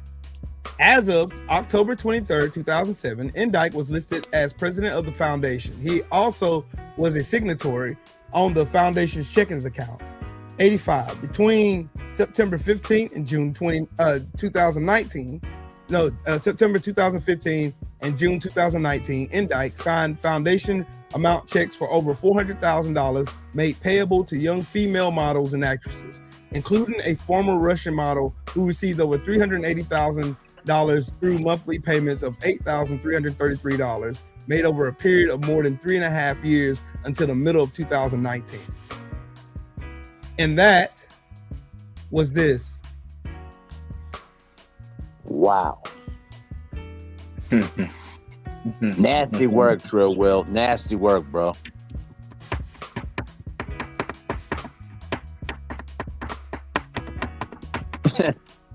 You can't make this up, Trill Will. Y'all see what happens when you put the most incompetent bunch of dumbasses? Oh, and guess what? Cash Patel's bug-eyed, cross-eyed ass strikes a fucking again. Oh, don't worry, I'm about to show y'all. Don't you worry. What did he do this time? He always doing something. Hold up, I'm about to show you. Wait, you gonna wait for this? Where you at, you fucking bug-eyed piece of shit cocksucker? Where you at? Where you at, Cash Patel? I'm about to get back in the chat, bro. All right, Brody. Cash, where you at, Cash Patel? Hey, I'm gonna get ready for work in the morning though, bro. But I'll be in the chat, man. Peace. Okie dokie. Cash Patel has ordered himself a new fleet of armored BMW X5 SUVs on your fucking dime.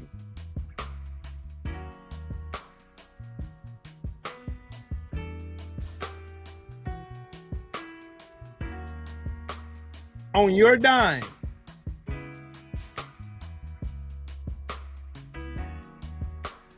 Cash Patel has ordered a fleet. He's ordered a fleet on your dime.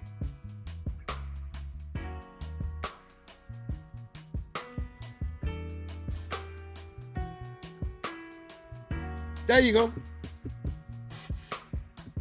What's up, Calvin? What's going on, fella? Usual burning pans and cooking. But MAGA, I thought y'all were about waste, fraud, and abuse.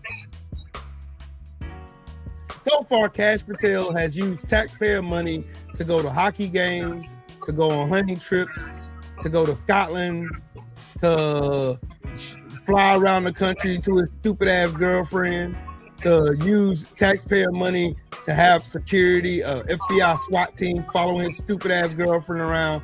So when are we gonna talk about them wasting our fucking money? Meanwhile, we out here trying to figure out how the fuck we gonna buy groceries.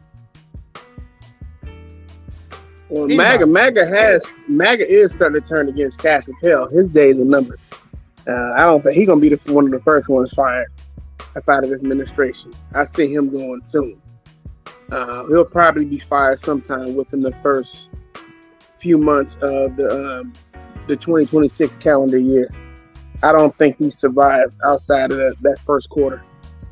I just don't. He barely made it. He's barely making it out of the final quarter of 2025. So I see him definitely going. On top of that, there's a lot of pressure on him for withholding as far as the Epstein files, right? He's not releasing everything when it's supposed to be released.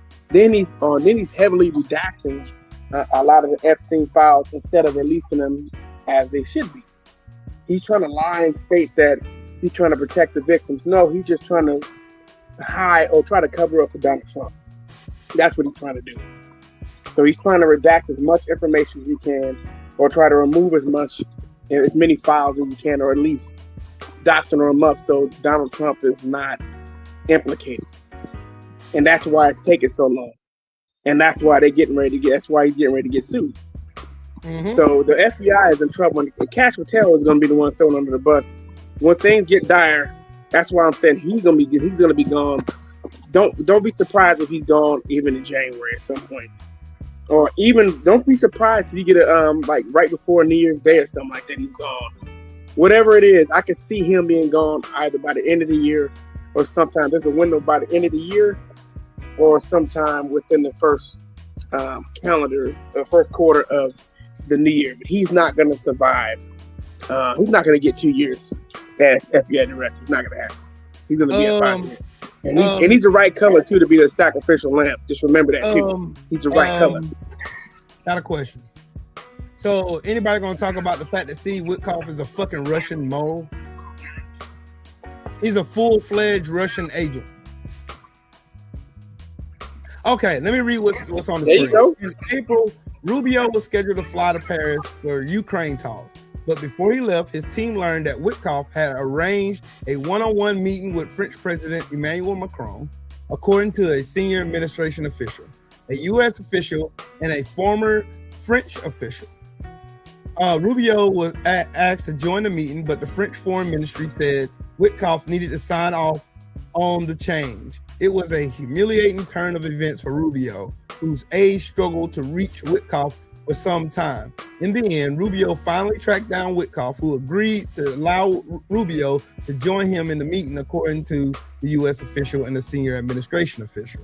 So basically, Marco Rubio works for Steve Witkoff, not the other way around. And who's Steve Witkoff? I'm glad y'all asked. Steve Witkoff is a fucking mole.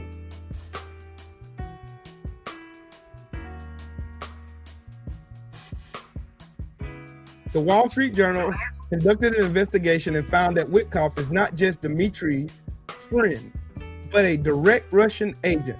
The article, How Putin Got His Preferred U.S. Envoy, Come Alone, No CIA, explains that Witkoff's appointment as head of the U.S. negotiating team was a direct assignment from Putin to the Russian special services, which they carried out flawlessly. It was extremely important for Russia to get rid of the pro-Ukrainian Keith Kellogg. Moreover, Witkoff has become so close to Russia that he does not communicate with the CIA, unlike the FSB. And I don't need to say nothing else about it. This man is a fucking traitor. You know what that explains to me? This whole situation dealing with Venezuela, I think it starts to make sense. Maybe Russia wanted us to get bogged down in the war with Venezuela. They try to set themselves up where they can act. Well, it's another way to destroy the U.S. empire, right? If U.S. is bogged down in a long-term war, right, then Russia can take advantage and also make other deals in Latin America. By the United States getting bogged down in getting bogged down in Venezuela, Russia can go sign deals with Colombia, can go sign deals with Bolivia, can go sign deals with Ecuador. More can power. go sign deals. Yeah, exactly, right? Brazil, right? So they start to consolidate power in Latin America, and everyone runs to Russia because the United States is all tied in or trying to destroy. Said if you get what we won't do to you what the United States is doing to them, we can be your partner and we can also help protect you.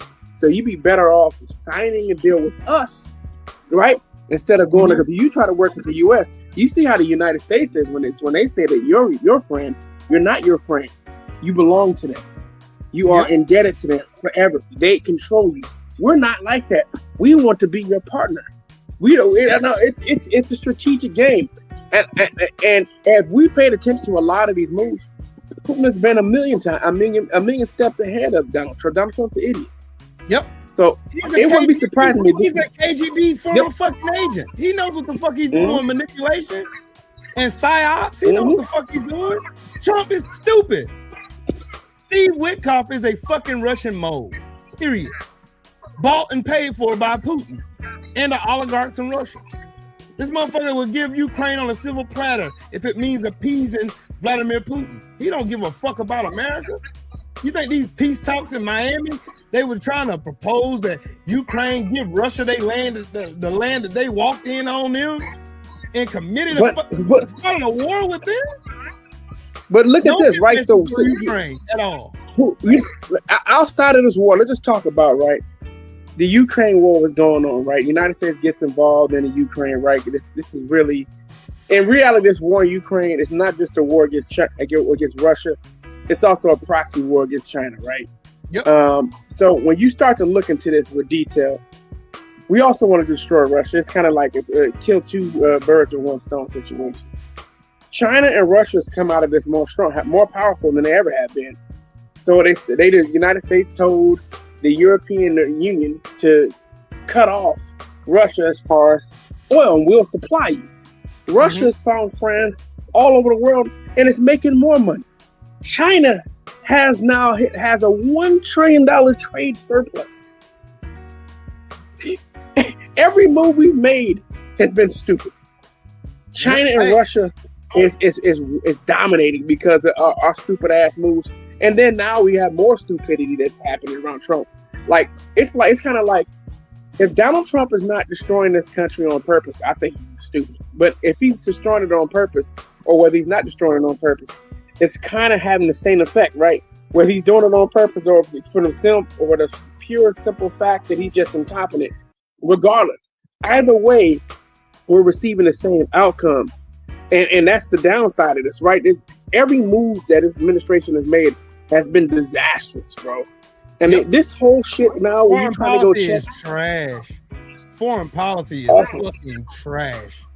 Absolutely. Well, we're looking at foreign policy, but now you're going to look at the tourism industry, states like Florida, California, right? New York, Vegas, so in Nevada, right? These are like the 4 hubs for tourism in the United States of America, and also Washington D.C. So now you're deterring people for going to go visit these mega hubs where people like to go transfer, right? It's insane.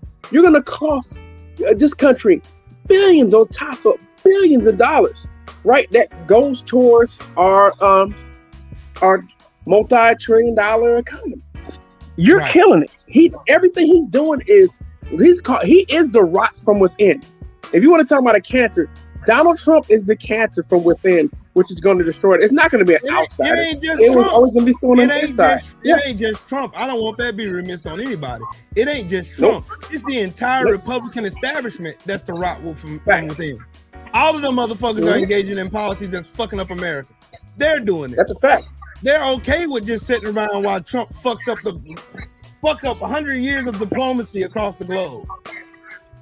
They're okay with Donald Trump engaging in filing illegal tariffs on all these countries so he can steal more tax dollars from us and give his rich buddy some more money.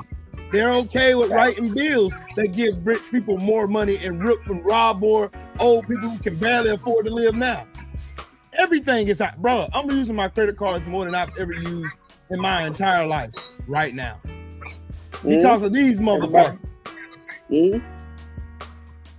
Everybody is. That's what's going on. So it's like, man, you guys, everything you've done has had a massive disastrous effect, but it hasn't been disastrous because their donors are eating well right now, right? Yeah. And then on top of that too, like we told you before, Silicon Valley has a fail-safe already in place. If we fail, you guys gonna cover it.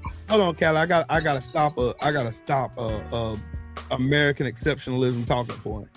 Like everybody keeps saying China's weak. No, the fuck they're not. They're not.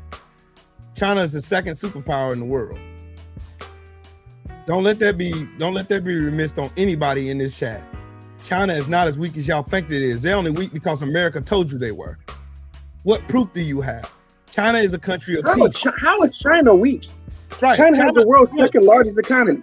Right. They got an $18 trillion economy. And let me repeat this again. They have an $18 trillion economy. How the fuck is that weak? They're not. They are not. What I'm saying is America has told us that China is weak, that China is this, that China is crumbling, China is this. No, the fuck they ain't. You know why China don't engage in war? You know how many wars China has ever been in the last 1,000 years? And they're fucking enemies with Japan. They hate each other. Take it from somebody who lived in Japan for 3.5 years. They hate each other. You know how many wars they've been in with Japan? 1 in 1,000 years. You know how many wars America has been in? Since we are an exception. And we've been in the war since our exception. since we were fucking created, since it became a nation. We've been in wars constantly. Who's the violent motherfuckers now? Is it China? China ain't over here blowing up fucking sovereign countries. Who was the only country to ever drop a nuclear weapon? Who was the only country to ever drop a nuclear bomb? We did. We always want to tell everybody else is a threat, but the country that actually dropped a nuclear bomb isn't a threat. Nasty work. Right. Nasty work. Meanwhile, ain't nobody said a bitch ass thing about Israel wiping out a whole population of people. Nothing. While America is funding it. Yep. Those are our weapons. They'll call you an anti-Semite because you speak out about them committing a genocide against kids and old people and sick people. Oh yeah, bombing hospitals. Trump can get on the internet posting AI videos of eradicating the whole Palestinian people on their fucking land. On their land. Bombing elementary schools, bombing preschools, bombing weddings, right? These types of things. Bombing hospitals, bombing schools. No, Julia. I can't let you get away with that, Queen. I can't let you do that. China ain't starving their people at all. Their poverty level is far below ours. Far below it. Matter of fact, there's hardly any part. If you would have watched Red Note when TikTok had that little ban on it, and Red Note made this little subvergence into all fucking our fucking social media platforms, you would have seen exactly how they live in Japan. In China. China pulled hundreds of millions of people out of poverty. Hundreds of millions of people. I'll give you an example. And the homeless rate is way lower, way less than ours as well. And they got way more people. I'll give you another example. Okay, when that big surplus happened between the trade wars between America and China, you know what China did with their money? They invested their money in their people. Super cities, high-speed rails, infrastructure, fucking computer systems, investing in motherfucking other countries and shit. That's what they did. And guess what? America did with their surplus? They took it and they bought back stocks and dividends. That's why China does most of the manufacturing. That's why all the manufacturing that used to happen in America happens in China, Taiwan, Russia, Mexico. Yeah. So check this out. What I'm saying is, I want all of y'all, every last one of y'all who listen to the sound of my voice, I want y'all to start doing research. For real, stop listening to these talking heads that sit on these mainstream media panels and shit on China and shit on all these other countries when we don't know what the life is like over there unless you go there. I was a country. Well, I got something to support you real quick. So according to the World Bank, right, China has lifted 800 million people out of poverty over the last 40 years. 800 million people. Now tell me anywhere the United States has competed somewhere anywhere near close to a number like that. Over 1 billion people. 800 million people over the last 4 decades.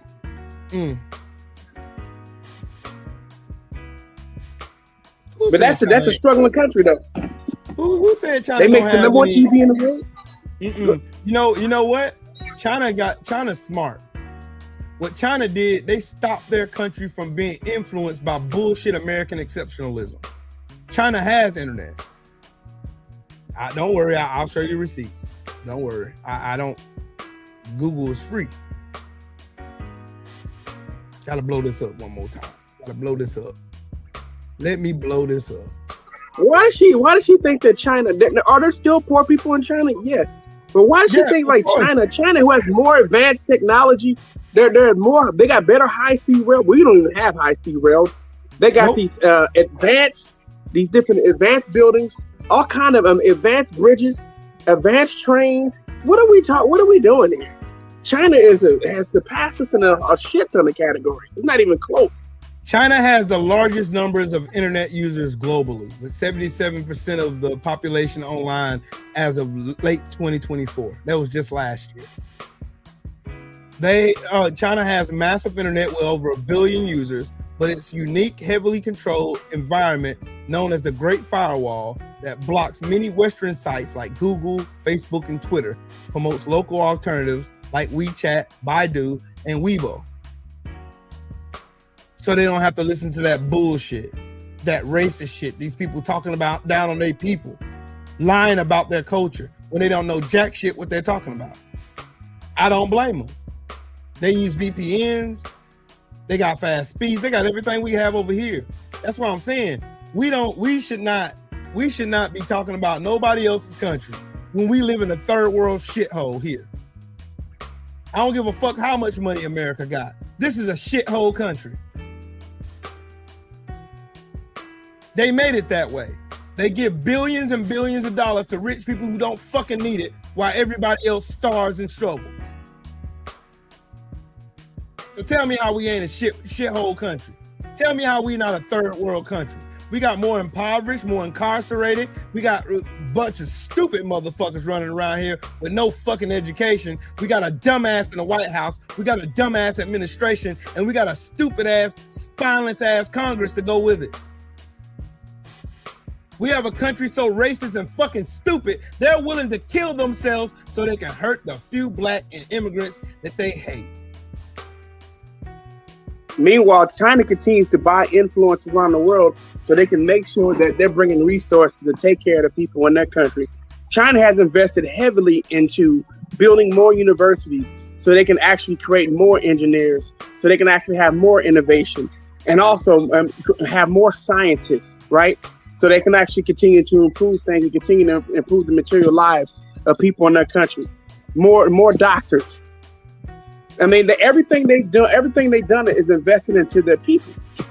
Now, are they where they want to be? No, and they'll tell you that themselves. They're still this. That's why they continue. That's why they're still continuing to invest into their people. They invest in their people. They're not looking to go out unless there's some type of there's something new that comes along that they don't know about. Then they will invest and they will send their people to go find out new information about some type of breakthrough that they don't know about. They're not trying to figure out what someone else is doing. If someone's doing something better than them, they want to know about it so they can bring it back and improve upon that. Yep. That's how they think. They're not thinking about, exactly. They're not thinking about how to stay behind. They want to lead in the future. They're working to lead. They're actually, matter of fact, their international space program is getting ready to surpass ours. They've already been sending a lot of shit out to space. We are behind in so many fucking categories. I'm sorry about the language. It's so sad, man. It is so sad that so many people have bought into that. You're cool. No, I understand what I'm saying, but I just want Julie to understand. You have to, and I'm not trying to disrespect you, sis. You really gotta get off this, the internet, or at least like do a little bit more research. The education system in America is failing all of us. Like, I didn't know about none of this shit a few years ago. I didn't, Julia. I'm not even gonna pretend like I did. I didn't know a lot of the shit that I learned here, that I be out here yelling and ranting and raving about, Julia. I learned this shit just this year, most of it. Well, you know what I learned about? I've been hearing about China for about the past decade by listening to people like Richard Wolff, right? Who's been warning and been telling us. And then there's another one. There's another guy, I can't think of his name as well, a former diplomat. He's actually an economist, global economist. I can't think of his name, wears glasses right now.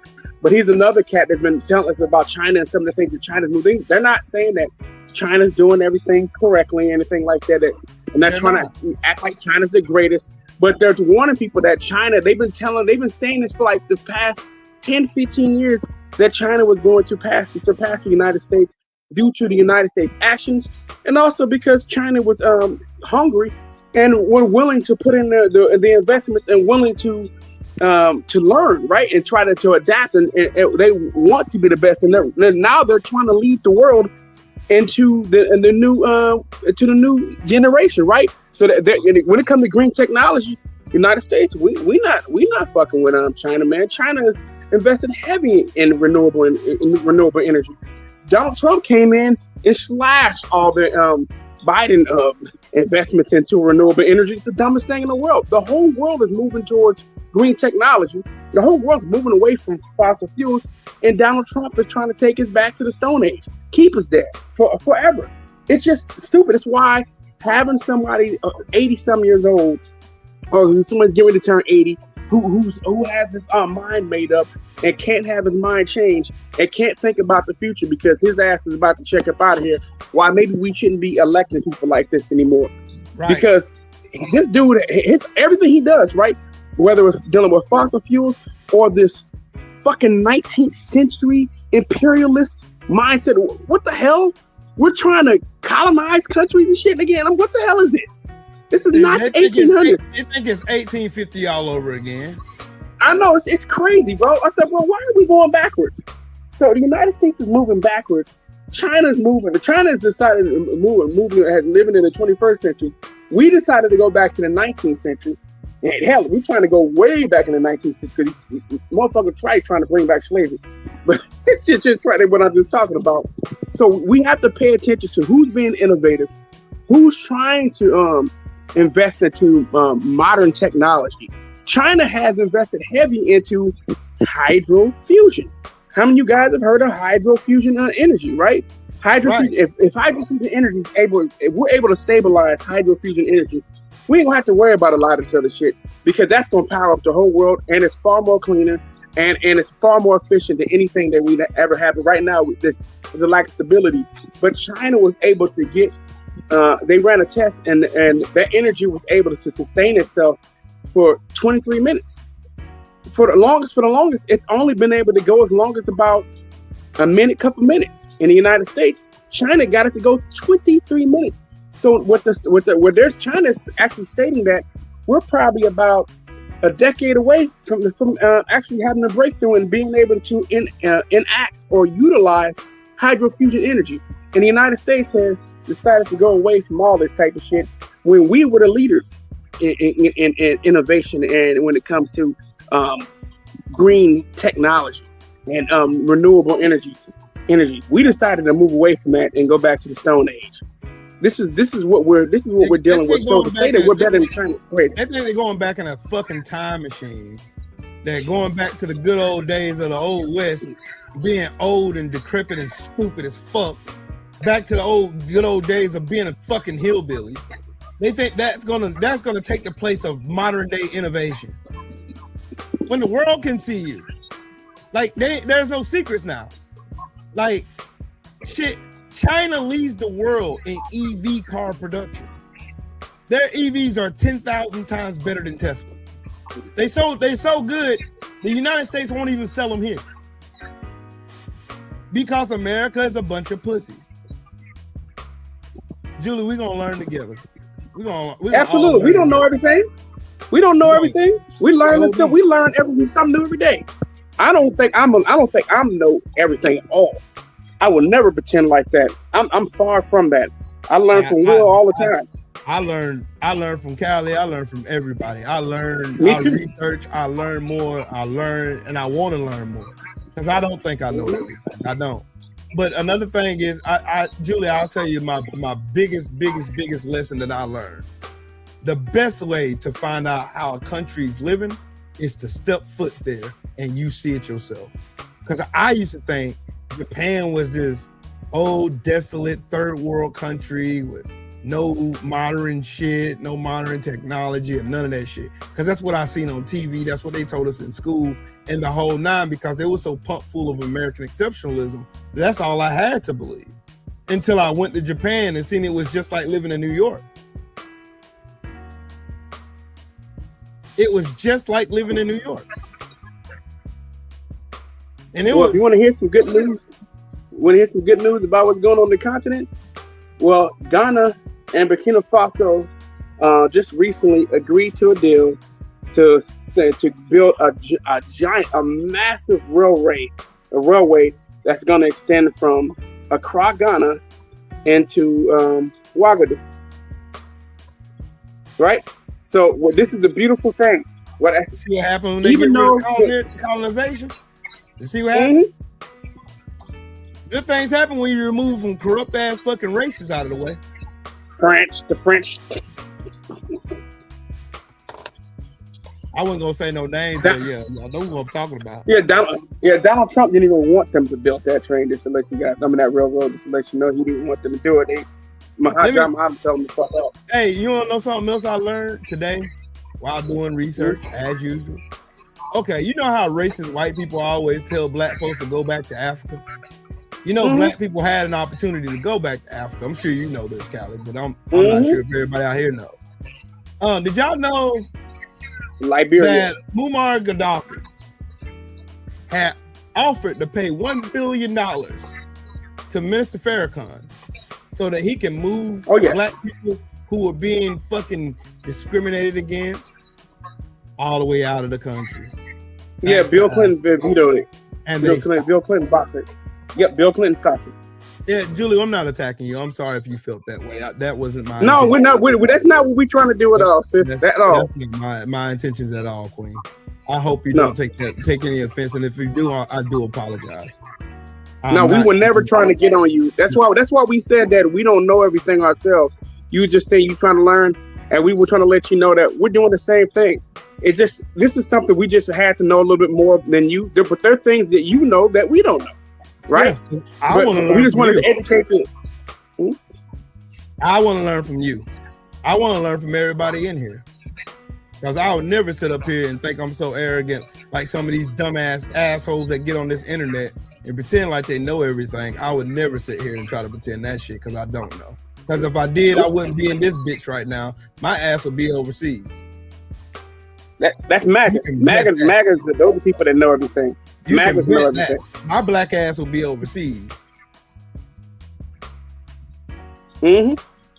Yeah. Actually, Julia, I want to go to China. I want to go to Shanghai. I do. I want to go to Shanghai, Danong. I want to go to one of those places. I want to go and see it myself. Because I've seen people film video. I've been to Hong Kong, but I've never been to like real China. You see the new bridge? You see the new bridge that just opened up like 4 months ago?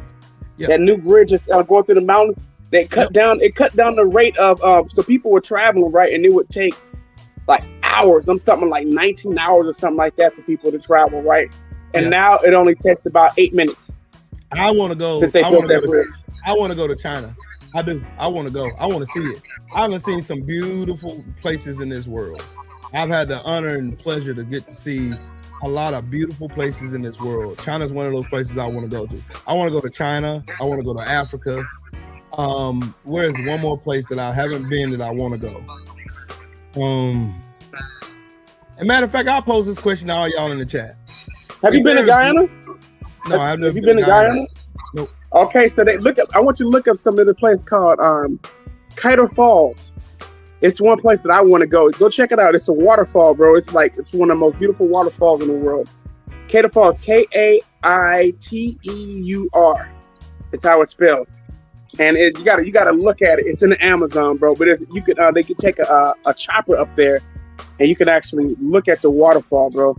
You gotta see it. I want to go see that shit. I want to go. That looks beautiful. I want to go. You see that?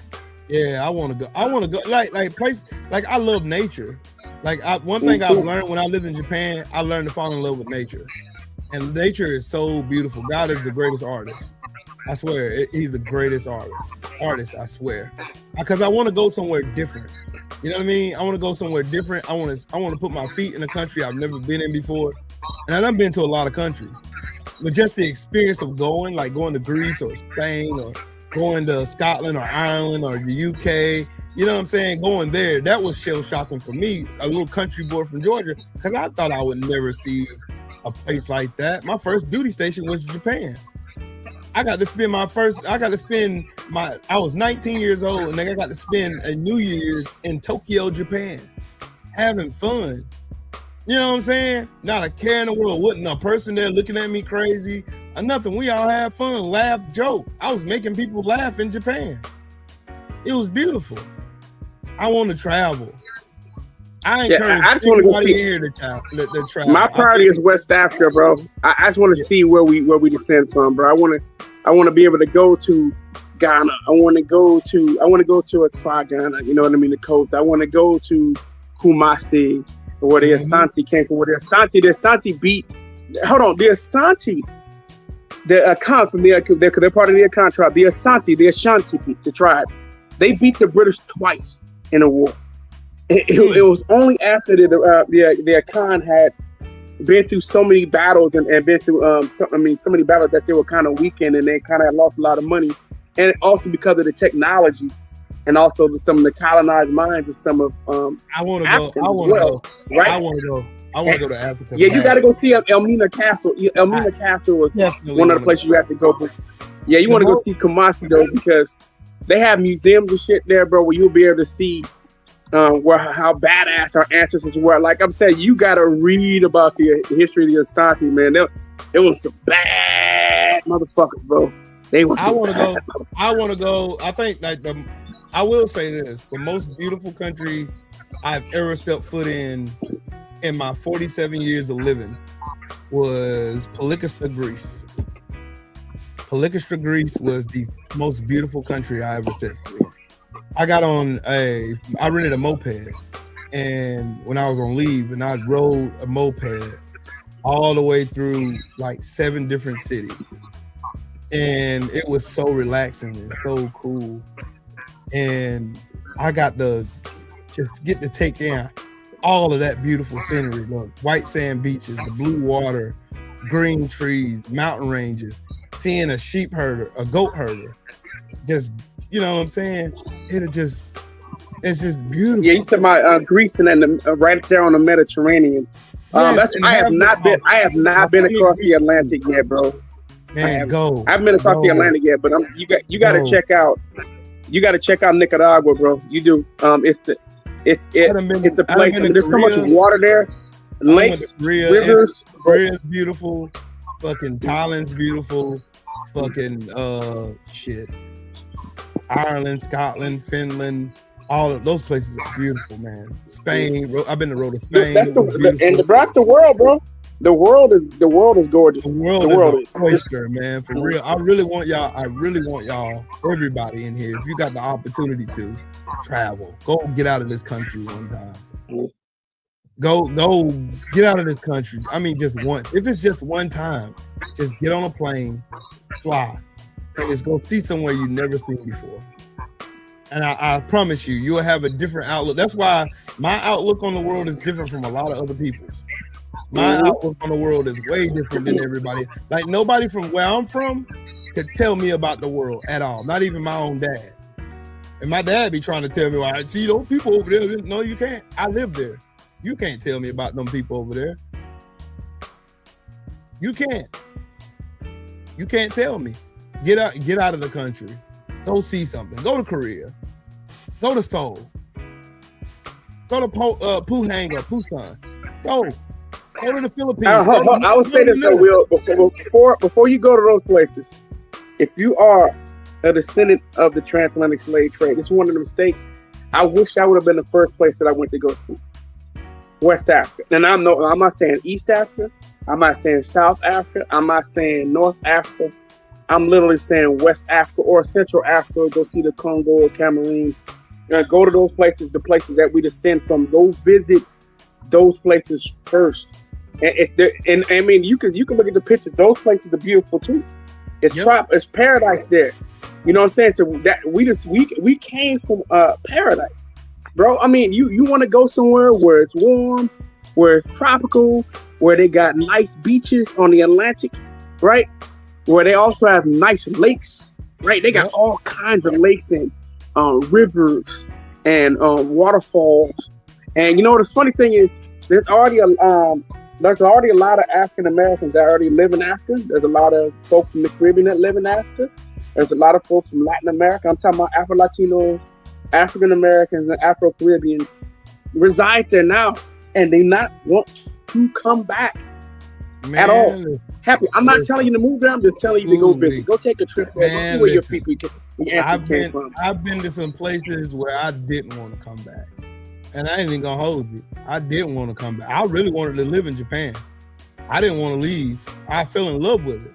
Because every night I would get him, like at the end of the week, I'll literally drive to Hito Point, which is the northern tip of Okinawa. And at the tip of the island is this big ass 80-foot waterfall. And you can look over the cliff right there. You can see the Pacific Ocean. And then off to the right of you, there's a light tower where it guides the boats in. And then you'll see the docking stations where the restaurants and stuff is over there off to your right. And off to the left, you'll see the seagulls and all the animals and creatures. And you just literally, and it's so quiet and it's so peaceful. I meditated there for hours. And I mean hours. I would literally go out there at 8 o'clock at night and won't leave till 2 o'clock in the morning. Just meditating, not listening to no music, nothing. Just nothing but the sound of the water crashing against the rocks, the birds flying, the bell from the, I can remember this shit like I was there yesterday. I can remember every bit of that stuff because it takes me to a place to where I found peace. And that peace is something I'm willing to hold on to for the rest of my life. That's beautiful. Y'all have to go. Y'all have to go. I implore every last one of you guys to get out of this country. Go somewhere else. Go somewhere where you've never been, because you never know how much fun you're gonna have. And you never know how good of a time you're gonna have. And it's gonna build memories, because you will have the ability to tell people who've never done it before that, hey, I've been to this country. There's only a handful of people from where I'm from that can say that. And my big brother and you know what you're talking about? That's the way I felt about Central America. That's the way I felt about Roatán, Honduras. That's the way I felt about Bluefields, Nicaragua, and actually on the Pacific coast of Nicaragua as well. Throughout Nicaragua, which is water and all these different, the scenery there is unbelievable. Like I said, Costa Rica, Panama. I mean, it's really a sight to see. You have to go. You have to go see it. I want to. And I also love St. Vincent Grenadines as well. Another beautiful, beautiful place. You can actually, from the highest point of St. Vincent Grenadines, you can see the island of St. Lucia when the fall clears, when it's a clear day. You can see it from the highest point. It's beautiful, man. I'm just trying to tell you, man. Yeah, I do recommend, and like I said, my goal is to get across here, man. It beats being here. Oh, absolutely. I'm telling you, that's. I would tell anybody. I'm gonna say this real quick for you. Your next trip is gonna be Ghana.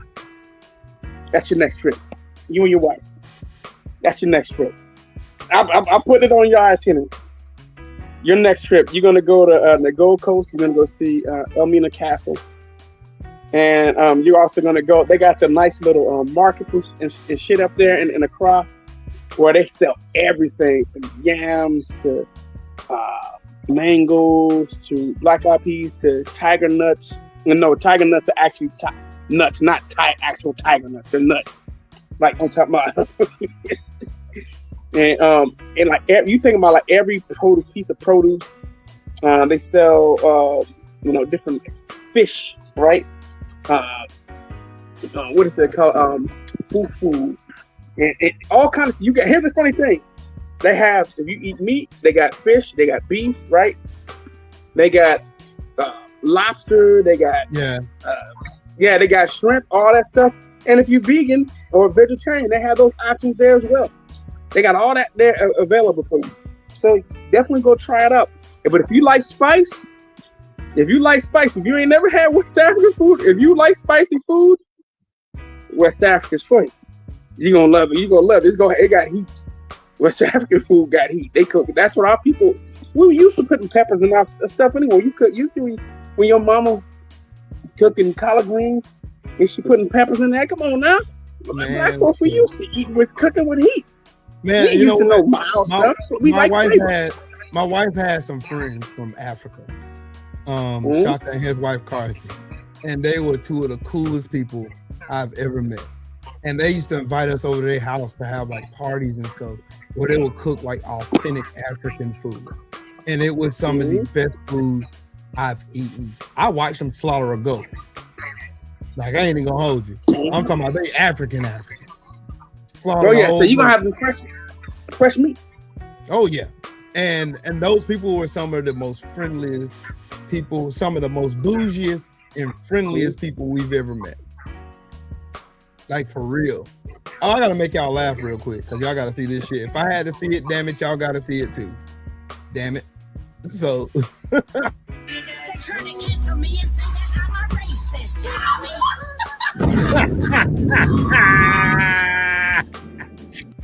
What the fuck is going on in this world, bro? Why the fuck is she not in bed? What the hell happened? Trying to take away my right to go and say this. Oh, Roseanne Barr. I remember that video when it first came out. What the fuck is this? They're trying to cancel me and say that I'm a racist. What the fuck is this? What the fuck is going on in this world, bro? What kind of shit is that?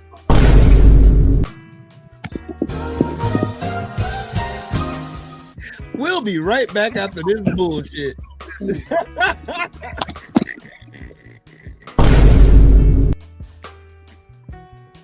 kind of bullshit?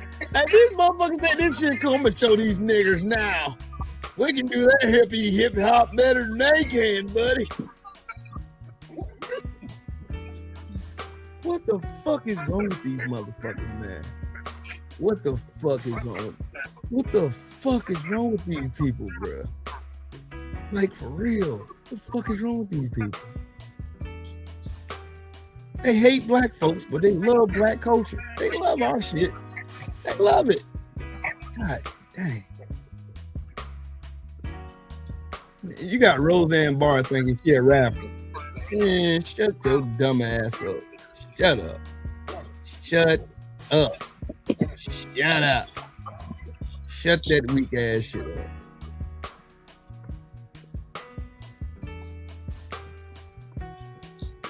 Oh boy. Oh.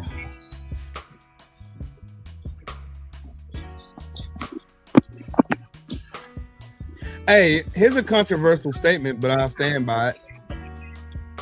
All racists aren't pedophiles, but all pedophiles are racist.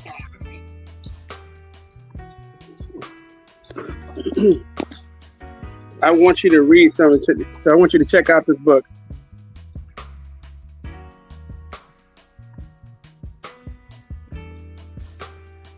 Oh, y'all gotta watch this. Po Folk back with another one. Oh, y'all gotta watch this. Po Folk, yeah, I know. I ain't know how to. Oh yeah, I'll read it. There's a couple more books I want to read. I got a couple more. Matter of fact, it was a book wrote by Franz Fanon that I'm gonna go read. He wrote it before he died. He died at the age of 36 years old. Yeah, I got all of his books. Every last one. I want to read every book he. Do you own it? Do you own any of his books? No, I'm going to get some. I'll shoot them to you. I just did some research. Like I think it was either 2 days ago that I was learning about him. Like he died from cancer. He had leukemia. And here's another name you need to look up. So you need to look up Paul Robeson. Be somebody that you might want to look up as far as people to read about. Of course, Stokely Carmichael, Kwame Nkrumah, right? I know about Stokely. Right, and I've been buying. I got so many books. Matter of fact, I found books. I'm getting the Richard of the Earth. I'm getting the Richard of the Earth. I'm getting the audio book so I can listen to it while I go out and do yard work. I'm getting the audio book for that one. Yeah, I continue to find books. He was a fucking monster. Franz Omar Fanon was a French West Indian psychiatrist and a political philosopher from the French colony of Martinique.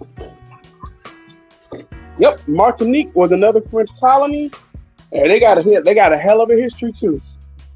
It's not just Haiti. Martinique. Look up some of the Maroons. All the islands had Maroons, even in America. Matter of fact, did y'all know when the Caribbean was freed, because a lot of the FBA is gonna hate this. when the Caribbeans were freed, did y'all know that Black Americans, this was in the 1800s, that we celebrated, that we had a festival celebrating the emancipation and the freedom of the peoples in the Caribbean. And not just that, did y'all know that Frederick Douglass and other prominent Black leaders, some free Blacks, went to the Caribbean and went to go celebrate and bragged about Black people being able to run their own shit? How many of y'all know about that? Didn't know it. Man, it's so many doggone jewels and gems out here that they hide so much, bro.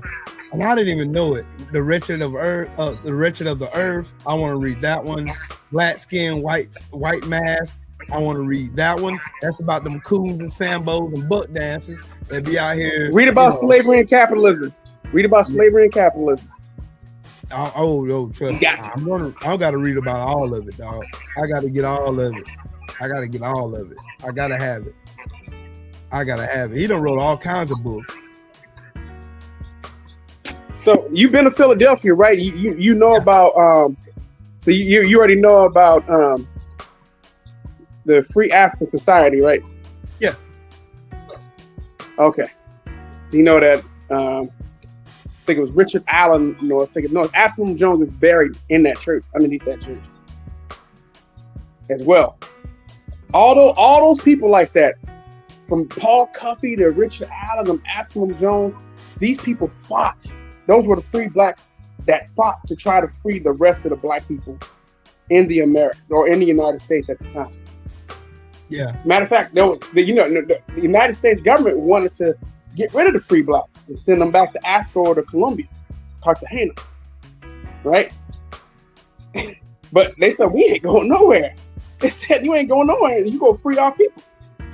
They fought like hell to free our people. Right. And they documented all this shit, bro. There's a whole lot of people who try to emancipate us, who try to get us free. They were paying rent. We always shit. I was like, man, I didn't know that shit. I didn't. No, we freed ourselves. We freed ourselves. That's something that a lot of people don't know. We freed ourselves. We did not sit there and take anything. If you think that people are like, oh man, that's why a lot of Black folks don't want to be of African descent, because they don't know history. They think that we were docile and we just let them just do what the fuck they want. They don't know nothing about the fucking revolutions that we caused. The only one that they heard about is Nat Turner. He weren't the only one. Nope. He was not the only one at all. Robert Smalls. Hey, Julia, look him up, bad motherfucker. Julia, I seen your comments. I hope you get cool, calm, and collective. I hope your neighbors are okay. Yeah, fuck Donald Trump and fuck ICE.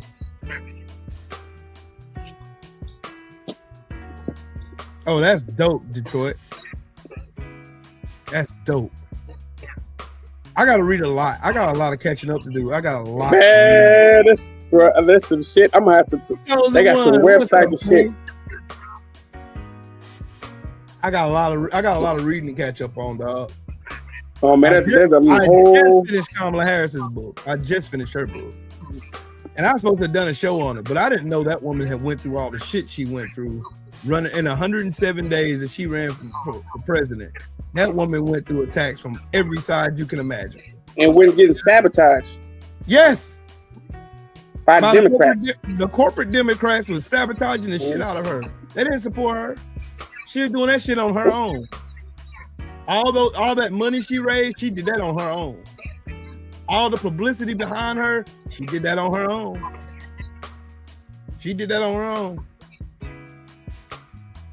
Like, shit. I'm tired of this fucking timeline. I am. I want off this fucking ride. You got a fucking pedophile as a president with the dumbest administration on God's green earth. You got a fucking couch fucking vice president who's a fucking racist. You got a secretary of the fucking war, defense, whatever the fuck you want to call it, that's a fucking drunk retard. You got a fucking white woman that's the fucking attorney general, the highest law office in this country, protecting pedophiles. I want off this fucking ride. Bro. I'm tired of this shit. I'm sick and tired of this shit. I'm tired of it for real. Yeah, trying to get Donald Trump over there trying to destroy. Donald Trump and they're trying to destroy United States, or trying to destroy Black history as a whole. Look at this fucking malignant piece of shit right here. Look at him. Look at him. This is what I think of Donald Trump. You fucking bumbling pile of dog vomit. Fucking hate this dude, man. Oh, I do too. One day. Damn, I'm sorry. Oh boy, the Grim Reaper. You see, you be fast. You was fast to take Theo from the Cosmos. You was fast to take him. You're like your feet on this old dusty bastard right here. What the fuck is up? I'm about to go ask him tonight. No, I ain't gonna ask him shit. I ain't saying nothing. I'm thankful for Jake Paul getting knocked the fuck out, and they still trying to make this motherfucker a hero. He went 6 rounds with the great AJ. That bitch ran around and fell in the ring the whole time. Till he got caught with some shit where he was too tired to run anymore. Well, I was in Bluebird chat, and I told Blue, I said eventually he gonna be right in front of Anthony Joshua. All that running, and dude he was already starting to get tired by the second round. I said he gonna be standing right in front of him in one round, and AJ gonna catch him. And he did. So AJ just waited his body. AJ really just bided his time. He didn't even hit him hard. He didn't even hit dude hard, man. He hit Andy Ruiz harder than he hit Jake Paul. He hit Francis Ngannou harder than he hit Jake Paul. Harder. And he crumbled. He stood there and rethought life. Like I told y'all, Jake Paul was going to get exposed as soon as he fought one real fucking fighter. And he fought one real fighter. And he got his ass whooped. Easy work. Anthony, you notice Anthony Joshua didn't even break a sweat. Nope.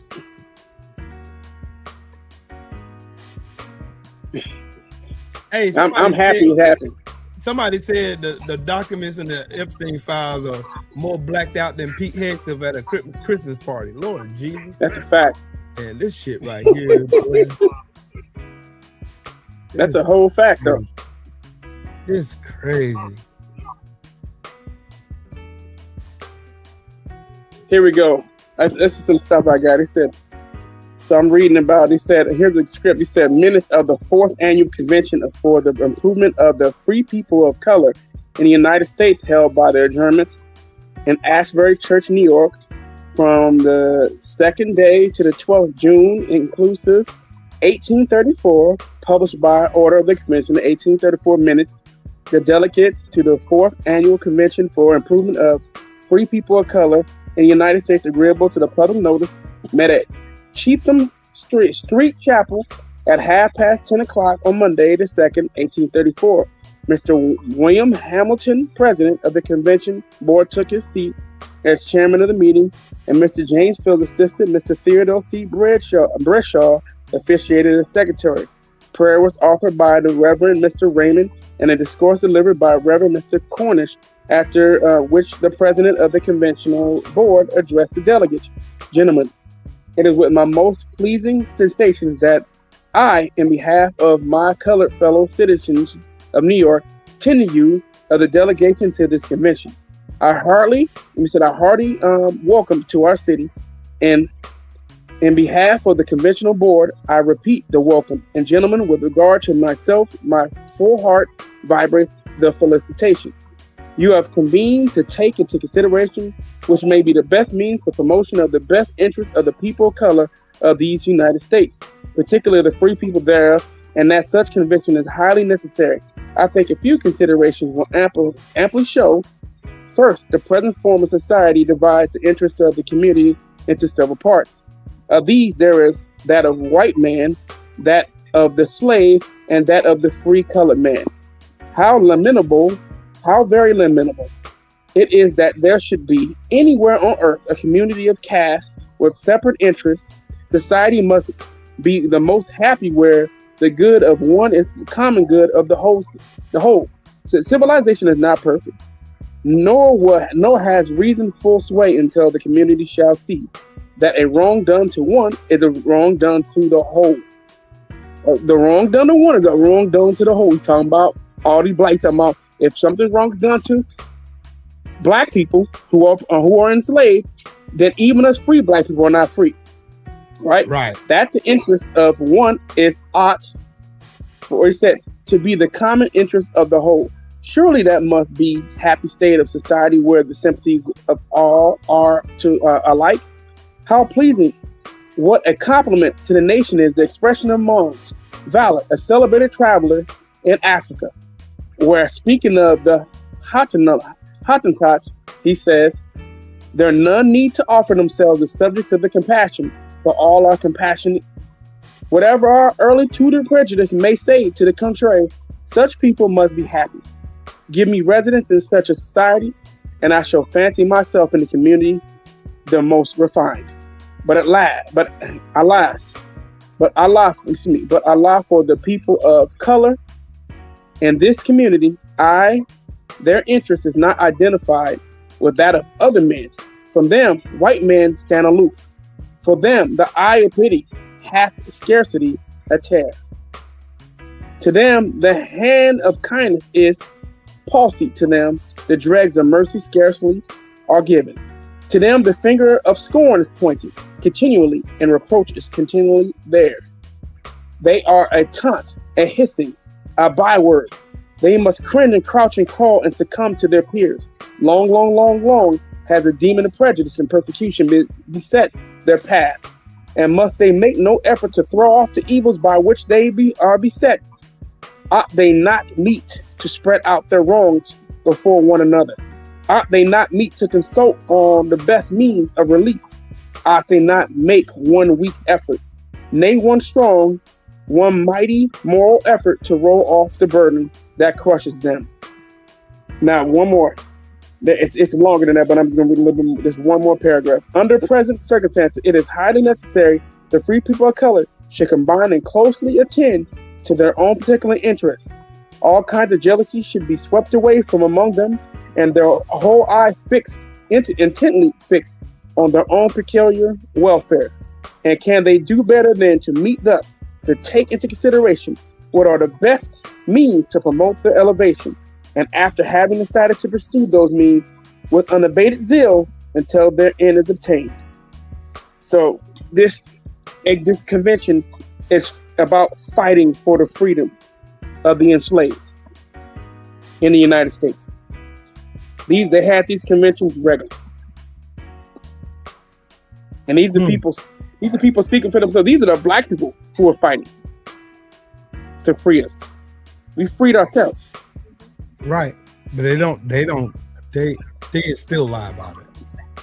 It was a white man that freed you. I got one question for that, Callie. If the white people were so enamored to free slaves, right, then what benefit would it serve them logically when they were profiting off free labor? White women were profiting off of someone watching their kids, feeding their kids, educating their kids. They didn't have to do nothing but make money and just sit around and get fat and rape and beat and spit on and lie to and separate families and hang people, the whole night. That's all they had to do. They literally had the best fucking livelihoods back in those days during slavery. Why would they free the slaves? Well, first thing is, even think about that shit though. You know how ironic some of these white women. You're gonna give away millions of dollars to free slaves because you suddenly had a change of heart, and you think I'm gonna believe that shit? Sure. Well, first thing, white women own slaves too. Yeah, I know. Some white women. Oh yeah, and some white women actually had sexual relations with their black male slaves, and then would kill them. Yep. So they wouldn't talk. Like I said, yeah. That's why I said. My guys, who I stayed in touch with, many of them just dear friends. They're like, "Hey, dude, there's no way you would have gotten away with that." I go, "I know. Luckily, I don't snort cocaine. Like, it's not my thing." That man snorts cocaine.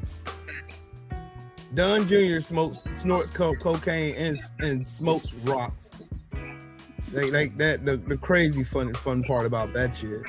Everybody knows that damn Don Jr. is a fucking coke sniffing douchebag. Like, wow, this is. Yeah, but I'm telling y'all, man, y'all gotta read. I got it, man. I got some books up in here. I got Paul Cuffey's letters. If y'all want to know who Paul Cuffey was a member of the Wampanoag tribe in Boston.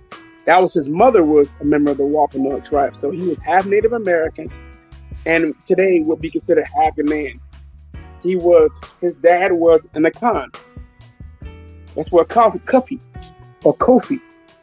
Cuffey is the American way to say Kofi, right? And so his father was an Akan. So he's half West African and half Native American. When black folks, when people have to, because that's what a lot of things people get confused by, right? People like Paul Cuffey who spoke about Africa and actually went there and actually set up and arranged for black people to go back to Africa.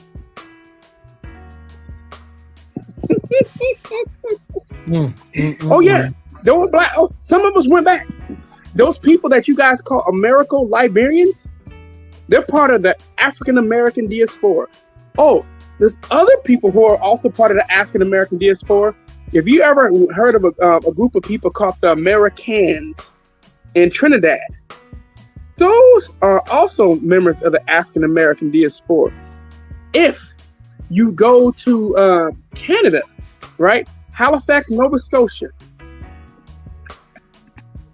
Those black people up there, those are also part of the African American diaspora. Oh, y'all didn't know that we had a diaspora? We also part of the African American diaspora are people in Sierra Leone, and they speak a Creole language. Hey, you want to know something else? Guess who's part of our diaspora? Before you say it real quick, guess who's part of that diaspora that's related to us? Take a look. You ever heard of somebody named Springer Bell from The Wire? What?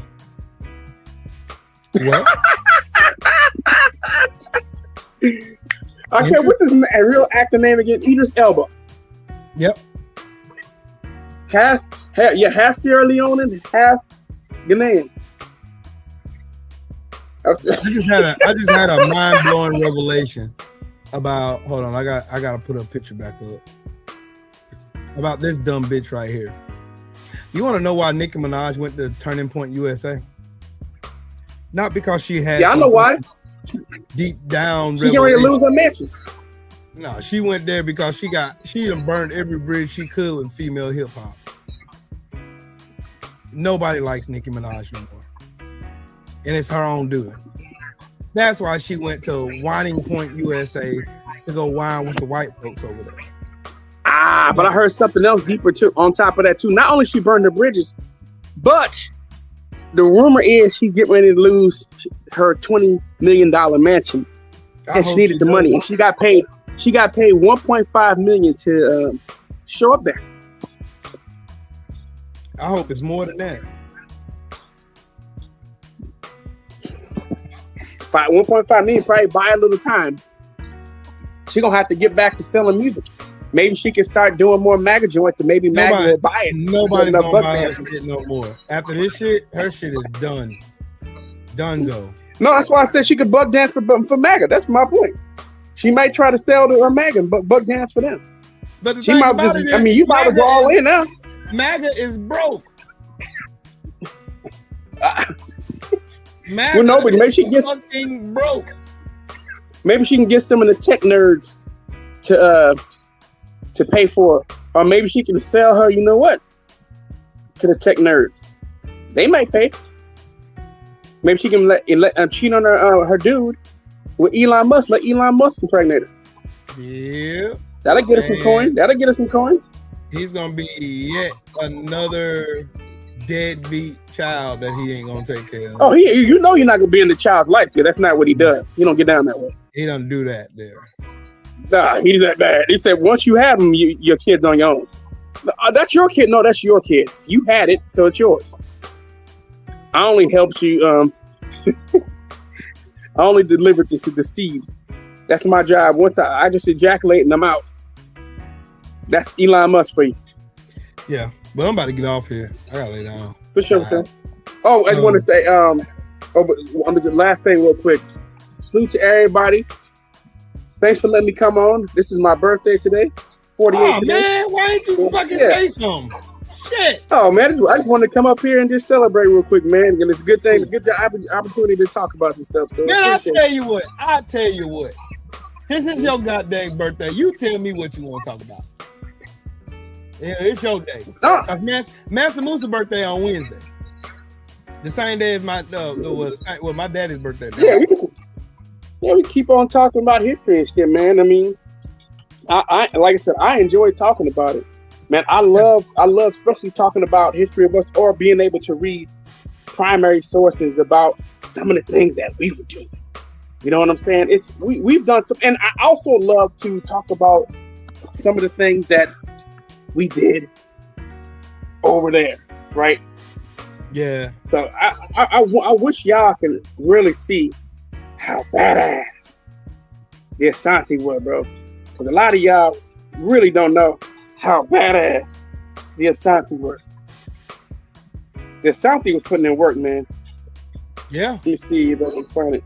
Like history is like beautiful. I mean, but you have to have a lot of fucking heart to read this shit and not get mad and crash the fuck out. Well, let me read this to you real quick. Since the Asante expeditions to the coast in 1811 did not achieve the desired goal, C.B. Bonsu sent another expedition against Akim Abwakwa and Akwapim in 1814 again.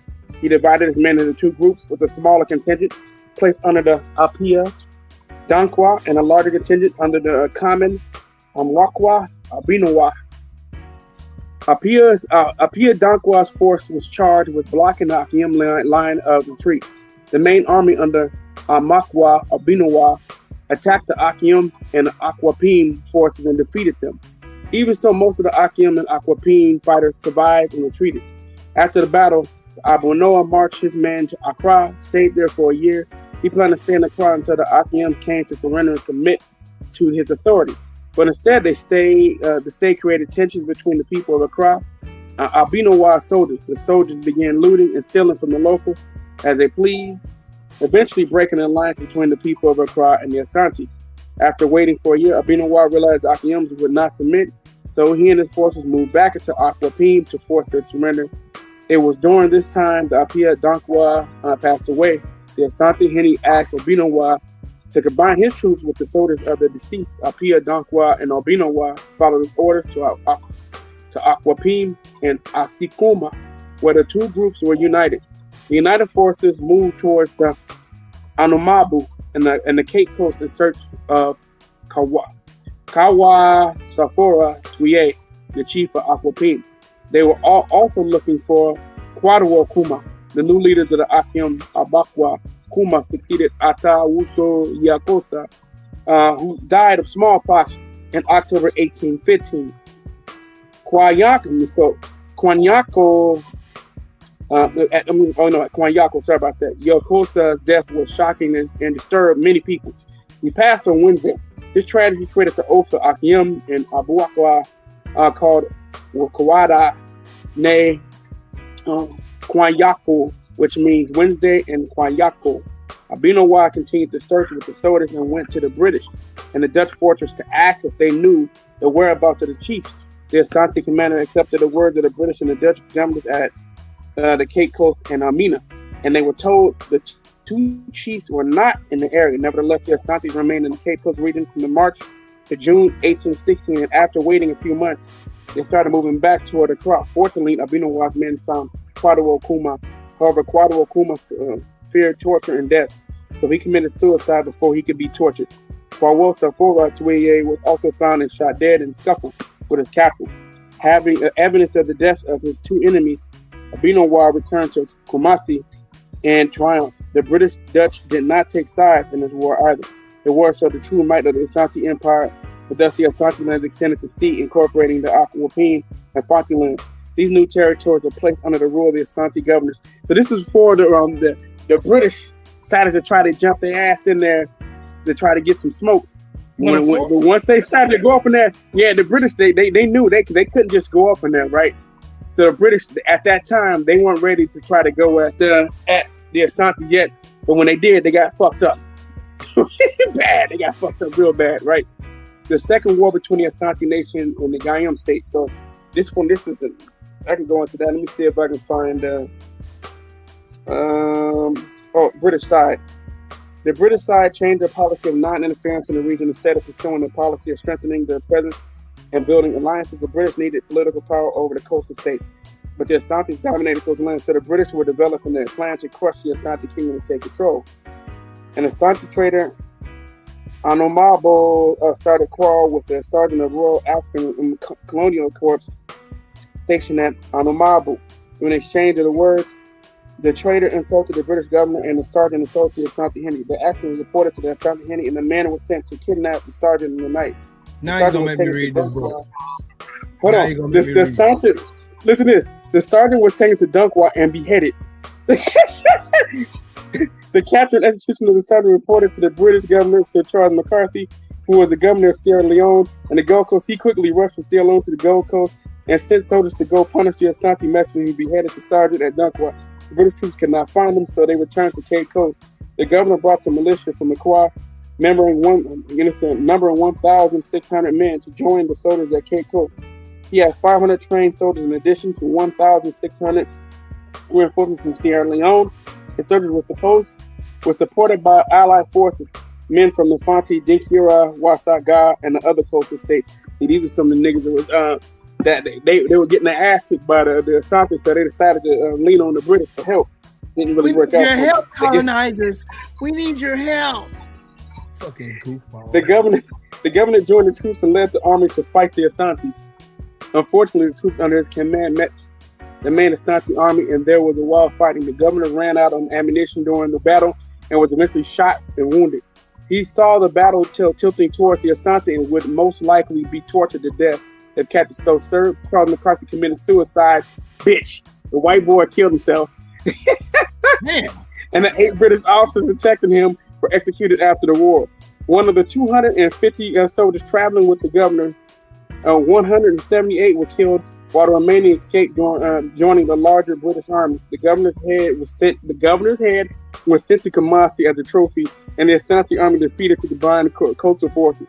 However, the Asantes could not fully celebrate the victory because their king, Osei Tutu Kwame Asibu Bonsu, was killed during the battle and died the same day as the British governor. So they eventually had to go put somebody else on the golden stool. That was one of the defeats right there, bro. Sheesh. You never hear about this type of shit, right? You never hear, right? Oh, you know what? If you ever want to hide the history from black people, put it in a book with the racists. Look, there's power in there's power in reading. There's power in it. Like you feel different after you start reading. The more you start reading and seeing what this shit really is, the more and more you learn about like just the sheer power and tenacity of the Asante, the enslaved people. Like they try to make it sound like we were so cowardice and so just spineless. We just let shit happen. Like I didn't even know this. I didn't know the whole no snitching thing came from black people not wanting to tell slave masters where black people were hiding so they won't get killed. That's why they say snitches get stitches. Well, I'm gonna tell you some shit like this, right? So the British also won eventually when they defeated the Asante, right? Right. They wanted the golden stool. They were willing to die for the golden stool. They never gave it up. On top of that too, right? In places like the Congo, when the Jesuits were in the Congo, they did everything they could to try to find out the silver mines. The Congolese never gave it up. They never snitched. They never told them where the silver mines were. Never. The whole time, the Africans knew how to keep secrets. The Africans, like the Asante, wouldn't show the British where the gold mines were at. They didn't know where to go find a lot of this shit. They needed. They were trying to find. They were trying to find these the mines and shit like that, and they would never give us the location. Right. They wanted to die, bro. These people died for a lot of shit, and I know I'm not trying to knock it really. They weren't practicing Christianity. They were practicing African spirituality, and they believed in that shit wholeheartedly to the point they would sacrifice themselves in order to for what they believed in. And they, you know when the Asante started practicing Christianity, 1920s. Once the British colonized them, and then they started bringing in churches, and they started bringing in the British system of education, right? And so these people ended up getting pretty much. Ended up getting brainwashed over the years. They were never like that. They were badasses, bro. They did not fear them people at all. I want you guys to understand this: that these Africans did not fear any of these white people. They did not. If you believe that, you just don't know the history. Read about it. They did not fear these people. They didn't, and they wanted smoke. They wanted smoke. Let me repeat this again. They wanted smoke. Matter of fact, the Portuguese, before the Portuguese ended up selling in the Congo, they were trying to start a war with the Congolese off the coast and was getting towed the fuck up. Matter of fact, the West Africa used to be known as the white man's graveyard.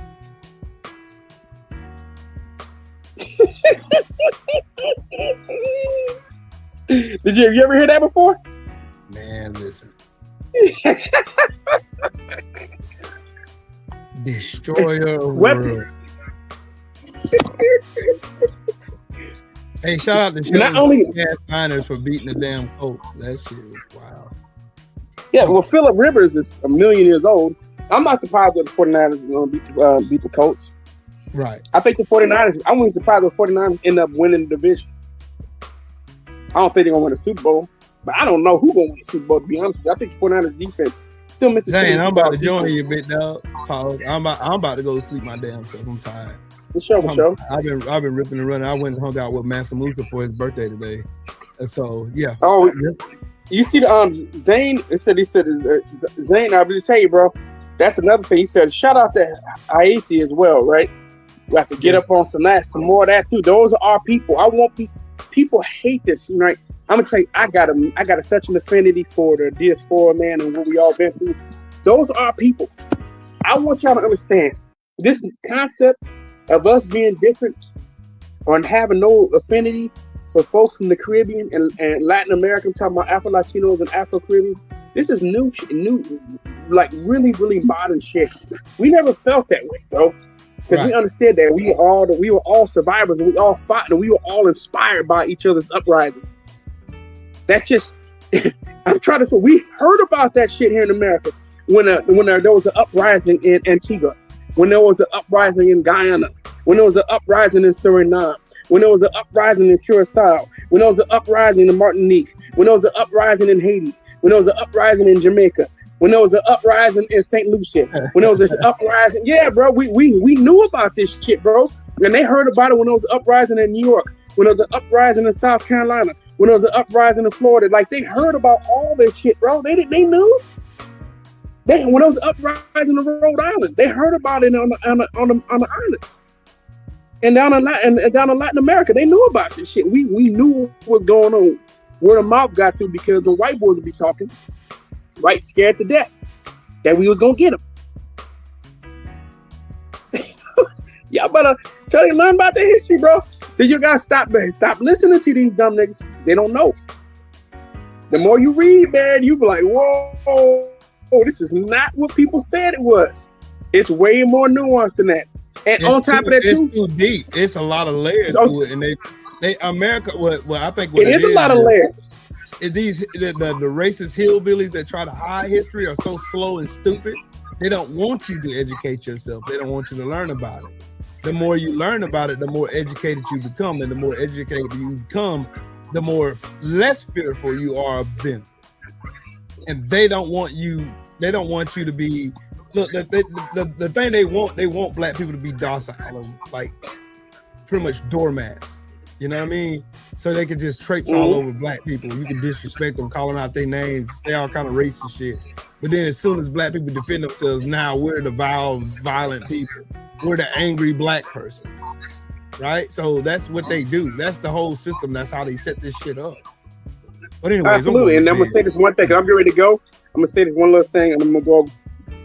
Don't forget, we didn't just. Some of our ancestors didn't just come from the Caribbean. Some of our ancestors were brought in from Latin America as well. Right. And I'm just saying, bro. I want you guys to really understand that, like we know where we came from. Our ancestors were proud of where they came from. This concept of hating the continent and stuff like that is crazy work. I'm not telling you got to move back to Africa, nothing like that. No, man, come on. And I'm not telling you that we are exactly the same people that we're not. We went through an ethnogenesis, right? We are new people. We're an amalgamation of majority African genetics with some European, in some cases, some indigenous. So we are our own people now today. But man, don't hate your history. Learn about your history. You're gonna be surprised and proud of what your ancestors did and how you got freedom. That's pretty much all I gotta say, man. Appreciate you, Will, for letting me come on, man.